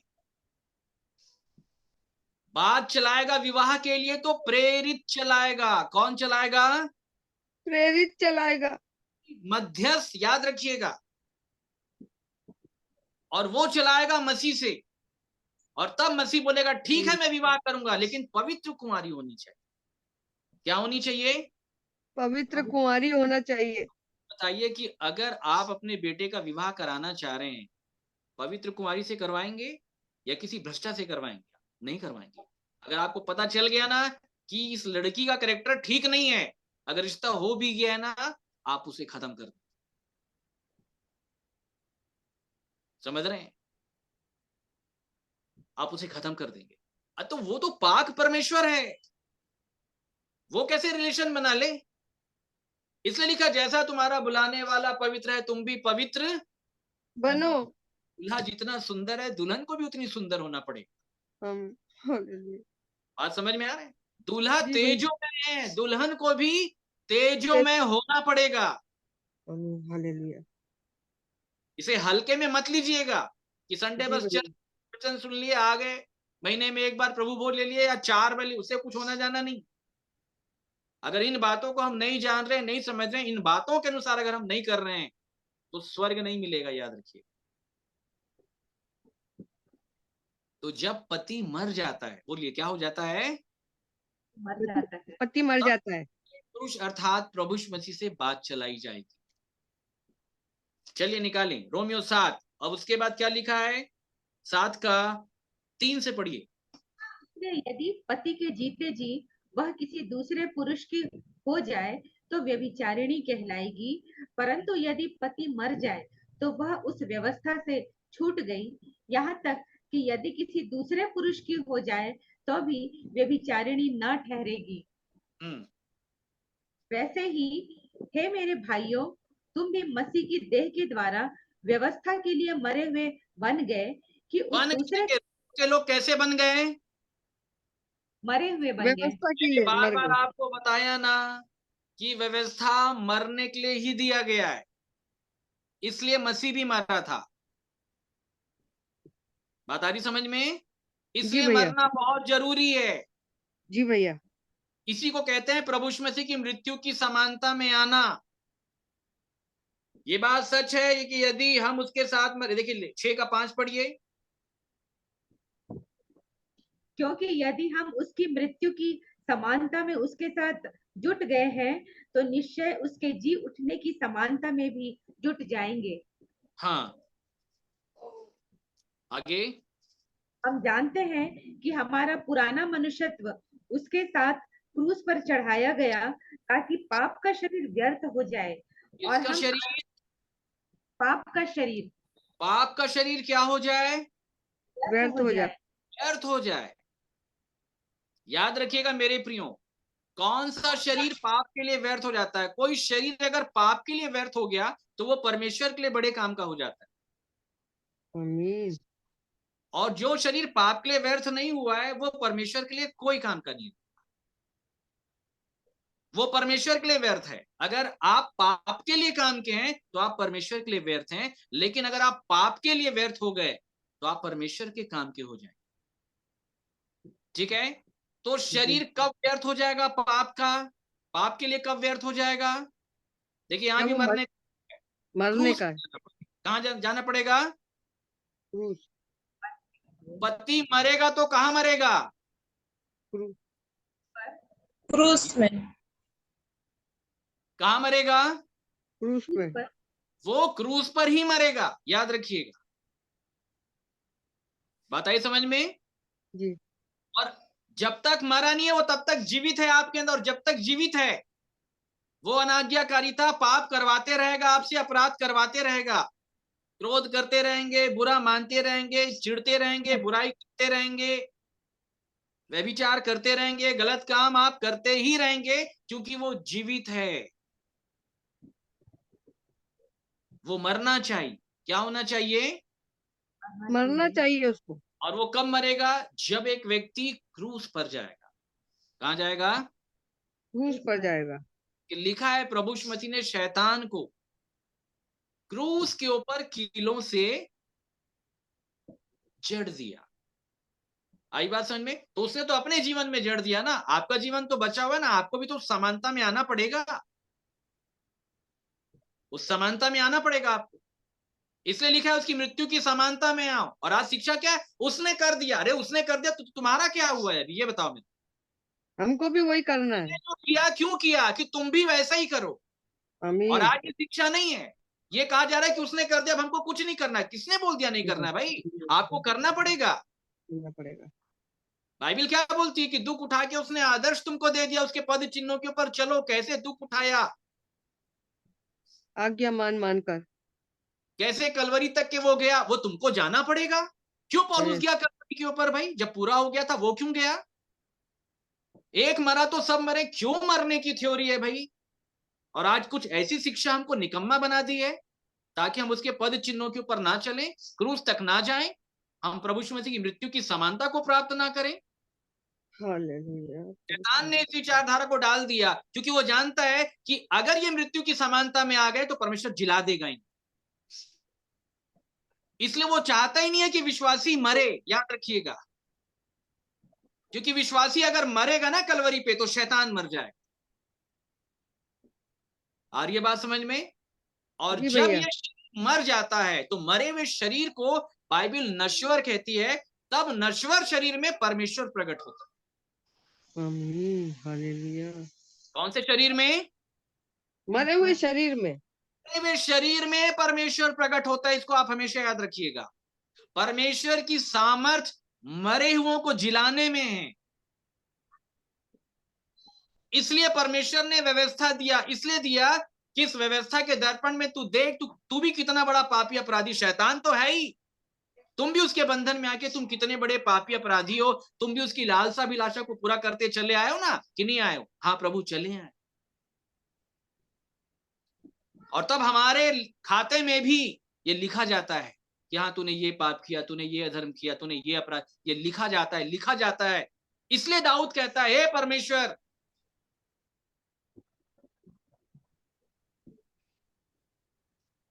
बात समझ रहे हैं मेरे प्रिय? उसे मिटा डाल जो लिखा हुआ है। कब मिटेगा? जब तू अंगीकार करेगा। जब तू अंगीकार करे, अंगीकार नहीं करेगा तो पाक द्वार पे छिपे रहेगा और वो प्रभुता करते रहेगा। इसलिए आज शैतान ने अंगीकार करने के लिए विश्वासियों के मुंह को बंद कर दिया। अपने आप को पापी नहीं बोलना।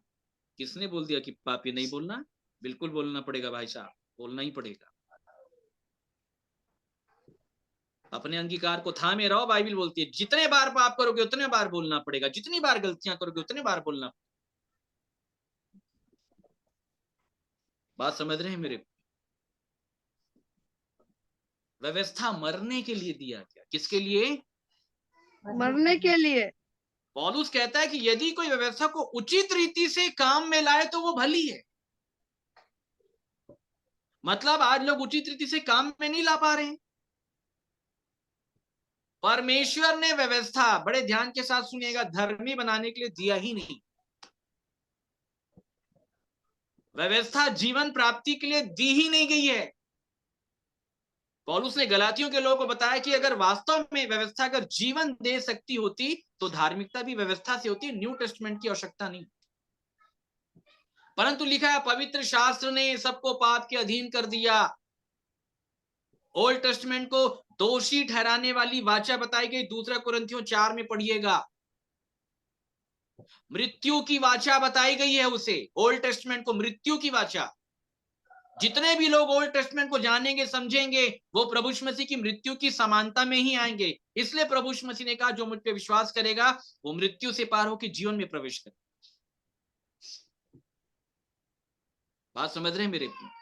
ओल्ड टेस्टमेंट ये दिया गया ताकि सर के बाल से लेके पैर के नख तक तुम जान सको कि तुम कितने बड़े पापी और अपराधी हो। व्यवस्था के द्वारा पाप की पहचान होती है। हम भी जब प्रभु में आए और जब परमेश्वर ने आंखें खोल दिया तब व्यवस्था के नियम कानून के दर्पण में अपने आप को पापी अपराधी पाए मेरे प्रिय। तब ये बात समझ में आई कि मुझ में अर्थात मेरे शरीर में कोई अच्छी वस्तु वास नहीं करती है। मैं मृत्यु की देह में फंसा हुआ प्राणी। अब मेरे को नए नियम में अनुग्रह मिल जाएगा। अब प्रभु निकालेगा यहां से। और याद रखिएगा रोमियो 6 में जो अनुग्रह की परिभाषा है, जितने भी लोग समझते हैं कि अनुग्रह हो गया है तो याद रखिएगा अनुग्रह आज्ञाकारिता में लाने के लिए। किसके लिए है? आज्ञाकारिता में लाने के लिए। तो याद रखिएगा अगर आप आज्ञा नहीं मान पा रहे हैं तो आप अनुग्रह में भी नहीं आए हैं। ये मैं आपको बता दे रहा हूं। अनुग्रह आज्ञाकारिता में लाती है। किस में लाती है? आज्ञाकारिता में लाती है। आज्ञाकारिता में लाने के लिए। ऐसा बिल्कुल नहीं है कि मुझ पे अनुग्रह हो गया और मैं आज्ञा को मानता ही नहीं। ऐसा बिल्कुल नहीं है मेरे। बात समझ रहे हैं मेरे? परमेश्वर मरे हुओं को जिलाता है, व्यवस्था मारने का ही काम करती है। इसको याद रखिएगा। और इसलिए परमेश्वर मरे हुओं को जिलाता है। किसको जिलाता है? मरे हुओं को जिलाता है।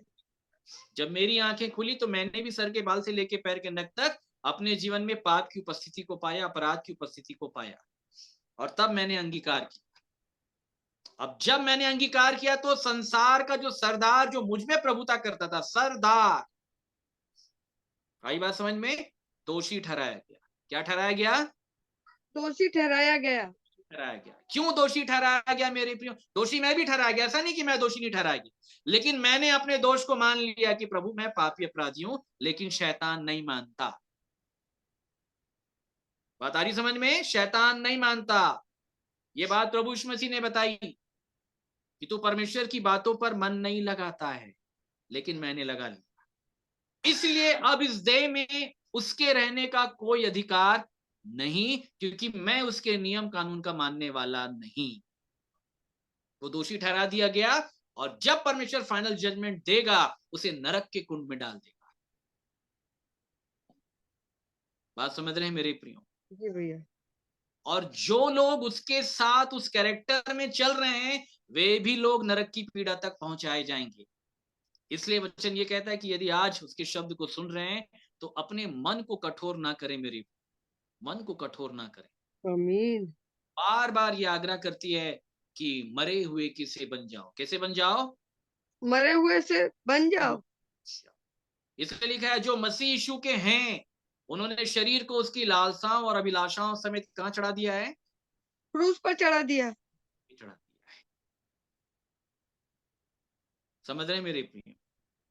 मीरा ने अपने दोहे में कहा था, सूली पे सजी है सेज पिया की। अगर पिया से मिलना है, प्रीतम से मिलना है, तो कहाँ जाना पड़ेगा? सूली पे। सूली पर। मेरा पति कहाँ है? सूली पर। सूली पर। मेरा पति कहाँ है? सूली पर। आ रही है बात समझ में? और जी। जब मैं भी उसके साथ मृत्यु की समानता में जब मैं आ जाती हूँ, इसी को बोलते हैं प्रेम के लिए मरना, तब मैं उसके समान हो जाती हूँ। कि उस दूसरे के हो जाओ जो मरे हुओं में से जी उठा। 7 का 4 पढ़ ले, फिर समाप्त करेंगे। रोमियो 7 का 4।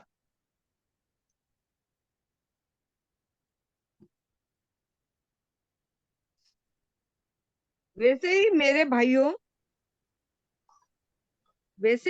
भाइयों, तुम भी मसीह की देह के द्वारा व्यवस्था के लिए मरे हुए बन गए, कि उस दूसरे के हो जाओ जो मरो हुओं में से जी उठा, ताकि हम परमेश्वर के लिए फल लाए। अब फल आएगा, अब आएगा फल, अब आएगा फल मेरे प्रेम। जब तुम मरे हुओं के समान उसकी समानता में आ जाओ, तब उस दूसरे पुरुष के हो जाओगे जो मरे हुओं में से जी उठा है, उठा। कौन है? प्रभु यीशु मसीह। प्रभु तो यीशु आप मसीह। जब तक मरेंगे नहीं, तब तक मसीह के नहीं हो पाएंगे जो मरे हुए में से जी उठा। उसके होने के लिए, उसके जी उठने के पद तक आपको आना पड़ेगा, क्योंकि परमेश्वर जीवितों का है। किसका है? जीवतों का है। जीवितों का है, याद रखिएगा, मरे हुओं का नहीं। वो कहता है मैं जीवितों का परमेश्वर। तब जीवित लोगों को अपनी प्रजा कहता है, अपनी कलीसिया कहता है, अपनी प्रिया कहता है मेरे। परंतु ये तब होगा जब शैतान मरेगा विश्वासी के जीवन से, पाप करने वाला, प्रभुता करने वाला, जब वो मरेगा। समझ रहे हैं? और वो तब मरेगा जब विश्वासी सलीब तक जाना सीखेगा। आज कहाँ है क्रूस की कथा? क्रूस तक कैसे पहुंचेंगे, आज ये बातें नहीं बताई जा रही। केवल शॉर्टकट है, मैंने विश्वास कर लिया, बपतिस्मा ले लिया, और लोगों को लग रहा है कि हम स्वर्ग पहुंच जाएंगे। मेरे प्रियो, ऐसा नहीं है।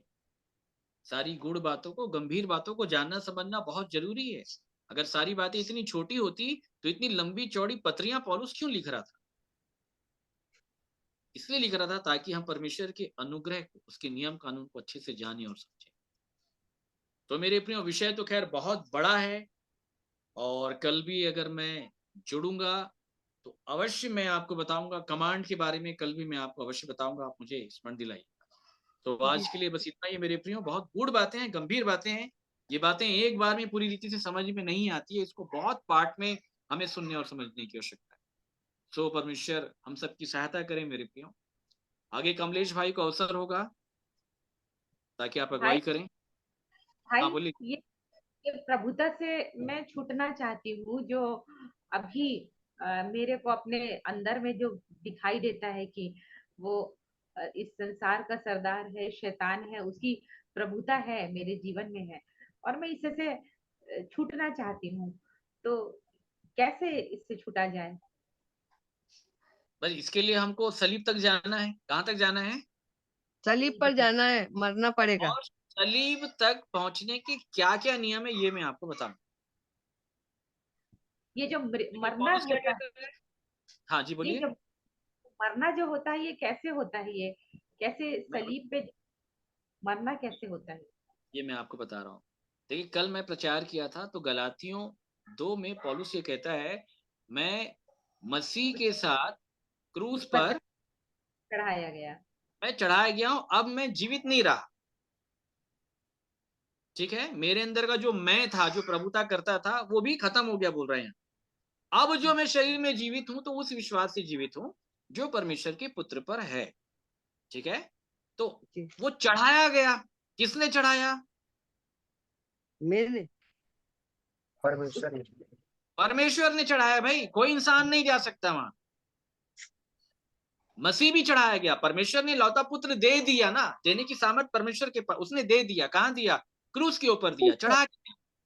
ठीक है, पौलुस भी वहां पे चढ़ाया गया। वेदी के ऊपर जाने की सामर्थ किसी के पास नहीं है, परमेश्वर ही चढ़ाता है, याद रखिए। और वो वेदी पर आपको तभी चढ़ाएगा जब आप चढ़ाए जाने के लायक हो जाएंगे। ठीक है, तो कैसे जी। चढ़ाया गया था मसीह? तो दूसरा कुरिन्थियों में पौलुस ने बताया निर्बलता के कारण। फिर पौलुस भी कैसे चढ़ाया गया? तो बोलता है मैं अपनी निर्बलता पे घमंड करता हूं, क्योंकि वो जान गया निर्बलता के कारण अब मैं क्रूस तक पहुंचूंगा, इसलिए घमंड कर रहा था उन बातों को लेकर। ठीक है, तो निर्बलता में हम कैसे आते हैं, इसके लिए हमको संगति करनी होगी मेरे प्रिय। याद जी रखिए, भैया। निर्बलता। आप समझ रहे हैं मेरे प्रियो? बाइबल जी ये भैया। बताती कि जो काम व्यवस्था शरीर के कारण निर्बल और दुर्बल होकर के नहीं कर सकी, तब उसको परमेश्वर करता है। तो जब तक आप भी निर्बलता में नहीं आ जाएंगे, परमेश्वर नहीं करेगा आपने वो काम। बात समझ रहे हैं मेरे प्रियो? वो करेगा ही, इसलिए परमेश्वर निर्बलता में लेके आता है। बोले किस में लेके आता है? निर्बलता में लेकर आता है। निर्बलता में क्यों लेकर के आता है? क्योंकि कल मैंने आपको बताया कि परमेश्वर की जो निर्बलता है वो मनुष्य के बल से बहुत बलवान है। तो गत्समनी के बाद में परमेश्वर पुत्र के रूप में प्रकट होकर निर्बल बना। बोलिए क्या बना? निर्बल बना। निर्बल बना। आ रही बात समझ में? तो कल मैंने ये बताया था कि परमेश्वर ये बोलता है शैतान को हराने के लिए मुझे मेरे एक्चुअल पावर की आवश्यकता नहीं है, मैं पावरलेस होके हराऊंगा। कैसे हराऊंगा? पावरलेस होके हराऊंगा। पावरलेस होके। प्रभु यीशु मसीह पावरलेस होकर के हराया। और बताइए आपके पास पावर नहीं है तो भी हम अपने आप को बड़ा पावरफुल समझते हैं। सही है भैया। बात समझ रहे हैं मेरी? जी भैया। परमेश्वर की सामर्थ मनुष्य के बल से बहुत बलवान है। मनुष्य शब्द जो वहां पे आया शैतान के लिए भी आया, याद रखिए। समझ रहे हैं आप? इसलिए मैं बार बार वह उदाहरण देता हूं। आप खली को जानते हैं ना, पहलवान? जी। बहुत ताकतवर है, ठीक है, बहुत बड़ा रेसलर है जो, ठीक है। अगर वो हॉस्पिटल में एडमिट है, ग्लूकोज लगा हुआ है, और अगर आप पहुंच जाएंगे तो भी आपको वहीं पे एक हाथ से दबा करके अगर पकड़ लेगा तो आप नहीं छोड़ा पाओगे। तो अगर कमजोर भी है तो भी आपसे ज्यादा ताकत रखता है। तो परमेश्वर यही बताना चाह रहा है कि तुम जब निर्बल हो जाओगे तब इस निर्बलता के द्वारा मैं शैतान को परास्त कर दूंगा। बात समझ रहे हैं मेरे प्रियो? किसके द्वारा? निर्बलता के द्वारा। इस निर्बलता के कारण। कल जो परमेश्वर का पावर है तो वो तो बाइबल में लिखा है कि यीशु मसीह अपने फूंक से उसको खत्म कर देगा, लिखा है। किससे खत्म कर देगा? फूंक से। फूंक से खत्म कर देगा। एक्चुअल जो पावर है, लेकिन बोलता है नहीं, मैं फूंक से नहीं मारूंगा उसको। मैं कैसे हराऊंगा उसको? निर्बलता की। तो जब निर्बलता के परमेश्वर कारण। पुत्र के रूप में प्रकट होकर जब निर्बल बन के रहा है, इसलिए निर्बलता को शून्य बताया गया। क्या बताया गया है? शून्य बताया है कि वो परमेश्वर शून्य हो गया। इसलिए अब्राहम भी जब 100 वर्ष का हुआ, याद रखिएगा, तो उसको शून्य बताया गया। वहां क्या बताया गया? शून्य बताया शून्य। गया। अब्राहम को भी लिखा है मरे हुओं के समान हो गया। हमको भी और आपको भी वैसे ही होना है मेरे। और सुसमाचार यही बताने के लिए है कि मरा कैसे जाता है। और आप आ जाएंगे, चिंता मत कीजिए। बिल्कुल बिल्कुल, ये संगति आपको वेदी तक पहुंचा देगी, आमीन। तक पहुंचा देगी, और प्रभु यीशु मसीह की मृत्यु की समानता में लेके आएगी। क्योंकि इसमें सामर्थ मेरी नहीं है, सामर्थ परमेश्वर की। समझ रहे हैं मेरे प्रिय? इसी को सुसमाचार प्रचार कहते हैं मेरे। कैसे मारा गया ये नहीं मालूम है लोग, कलवरी तक कैसे पहुंचा जाता है ये नहीं मालूम, लेकिन हाँ जी उठने का दावा हर कोई करता है। कैसे जी उठे उसको नहीं मालूम, मरने का रहस्य क्या है ये नहीं मालूम। और सुसमाचार क्या है? मरना, गड़ना, उसके बाद जी उठना। अगर मरे नहीं तो गड़ेंगे नहीं, और अगर गड़ेंगे नहीं तो जी नहीं उठेंगे मेरे। बात समझ रहे हैं मेरे प्रियो? तो बिल्कुल मृत्यु की समानता तक आप पहुंचेंगे। जी बोलिए। प्रभुता है वो बहुत सारी बातों के लिए प्रभुता है, या जो सरदार है उसके कारण, उसके प्रभुत्व के कारण ऑल ओवर प्रभुता है। इसके ऊपर क्या बोले, एक बार फिर से बोलें।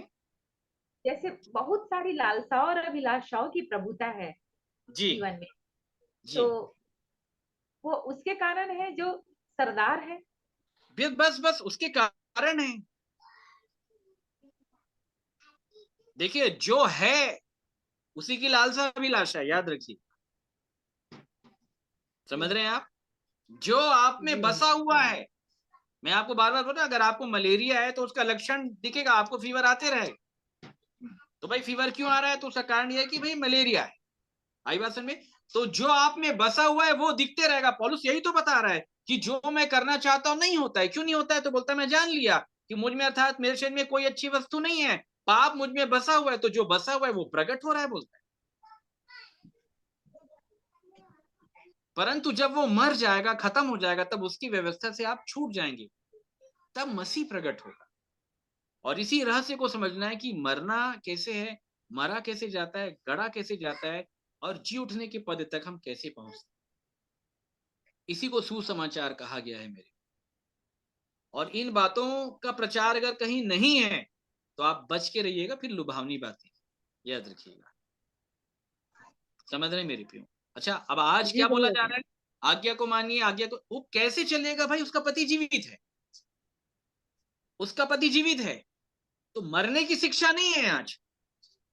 मतलब शैतान की चालाकी क्या है, ध्यान के साथ सुनिएगा। शैतान और प्रभु यीशु मसीह की शिक्षा मैं आपको बता दे रहा हूं, ठीक है?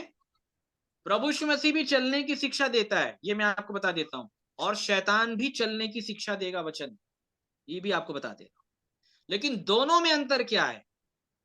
प्रभु यीशु मसीह जो है वो अंधे व्यक्ति की आंख को पहले खोलता है और फिर पूछता है दिख रहा है, फिर उसके बाद कहता है अब चल। लेकिन शैतान व्यक्ति अंधे व्यक्ति को, शैतान जो है अंधे व्यक्ति को चलने की शिक्षा देता है, उसको मालूम है नहीं चल पाए। आ रही है बात समझ में? जी भैया एक था दूसरे अंधे को मार्ग नहीं दिखा सकता।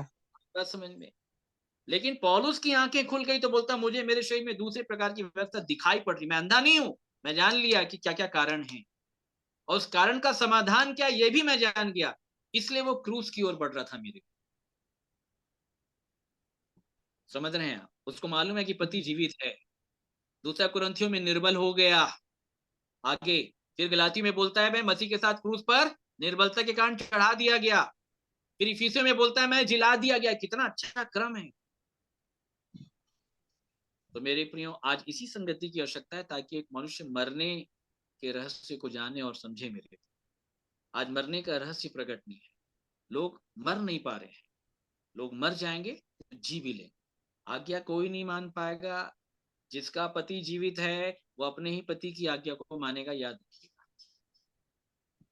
बाकी सब कुछ टाइम पास चल रहा है मेरे प्रियो। शैतान जो है सबको अपनी शिक्षा में उलझा करके रखा है, दासत्व में फंसा करके रखा हुआ है। वो उस समय भी यही काम कर रहा था, वो आज भी यही काम कर रहा है। परंतु हम परमेश्वर को धन्यवाद देते हैं, मैं परमेश्वर को धन्यवाद देता हूं, उसने मेरी आंखों को भी खोला। और आज बहुतेरे लोग की भी आंखें इस प्रचार के द्वारा खुलेगी मेरे प्रियो, ताकि वो आमीन। कि वास्तव में उसका संबंध आज किसके साथ है, उसका पति कौन है।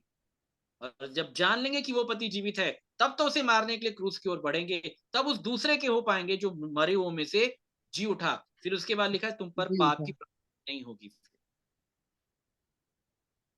बात समझ रहे हैं मेरे प्रियो? जब तक प्रभु यीशु मसीह भी जीवित था, शैतान आता रहा, बात करता रहा, विचार डालने का प्रयास करता रहा, परीक्षाएं लेता रहा। गतसमनी के बाद में इतना परेशान प्रभु यीशु मसीह को कर दिया, ऐसी मुठभेड़ उससे कर लिया कि प्रभु यीशु मसीह के पूरे खून तक को उसने बहा दिया। ये क्रूस के पहले तक के है। लेकिन जब प्रभु यीशु मसीह मर के जी उठा, शैतान के साथ कोई वार्तालाप नहीं। शैतान दूर दूर तक भी नहीं भटक पाता है। इसे कहते हैं परमेश्वर की सामर्थ, पावर जीवित लोगों की निकटता में नहीं आता मेरे प्रियो, याद रखिएगा। समझ रहे हैं? विचार भी सुरक्षित हो जाते हैं, जो फिलिपियों की किताब में लिखा हुआ है। तो अच्छा है मेरे प्रियो, परमेश्वर हमारी सहायता करे, हम बड़ी गंभीरता के साथ मरने के भेद को जाने और समझे।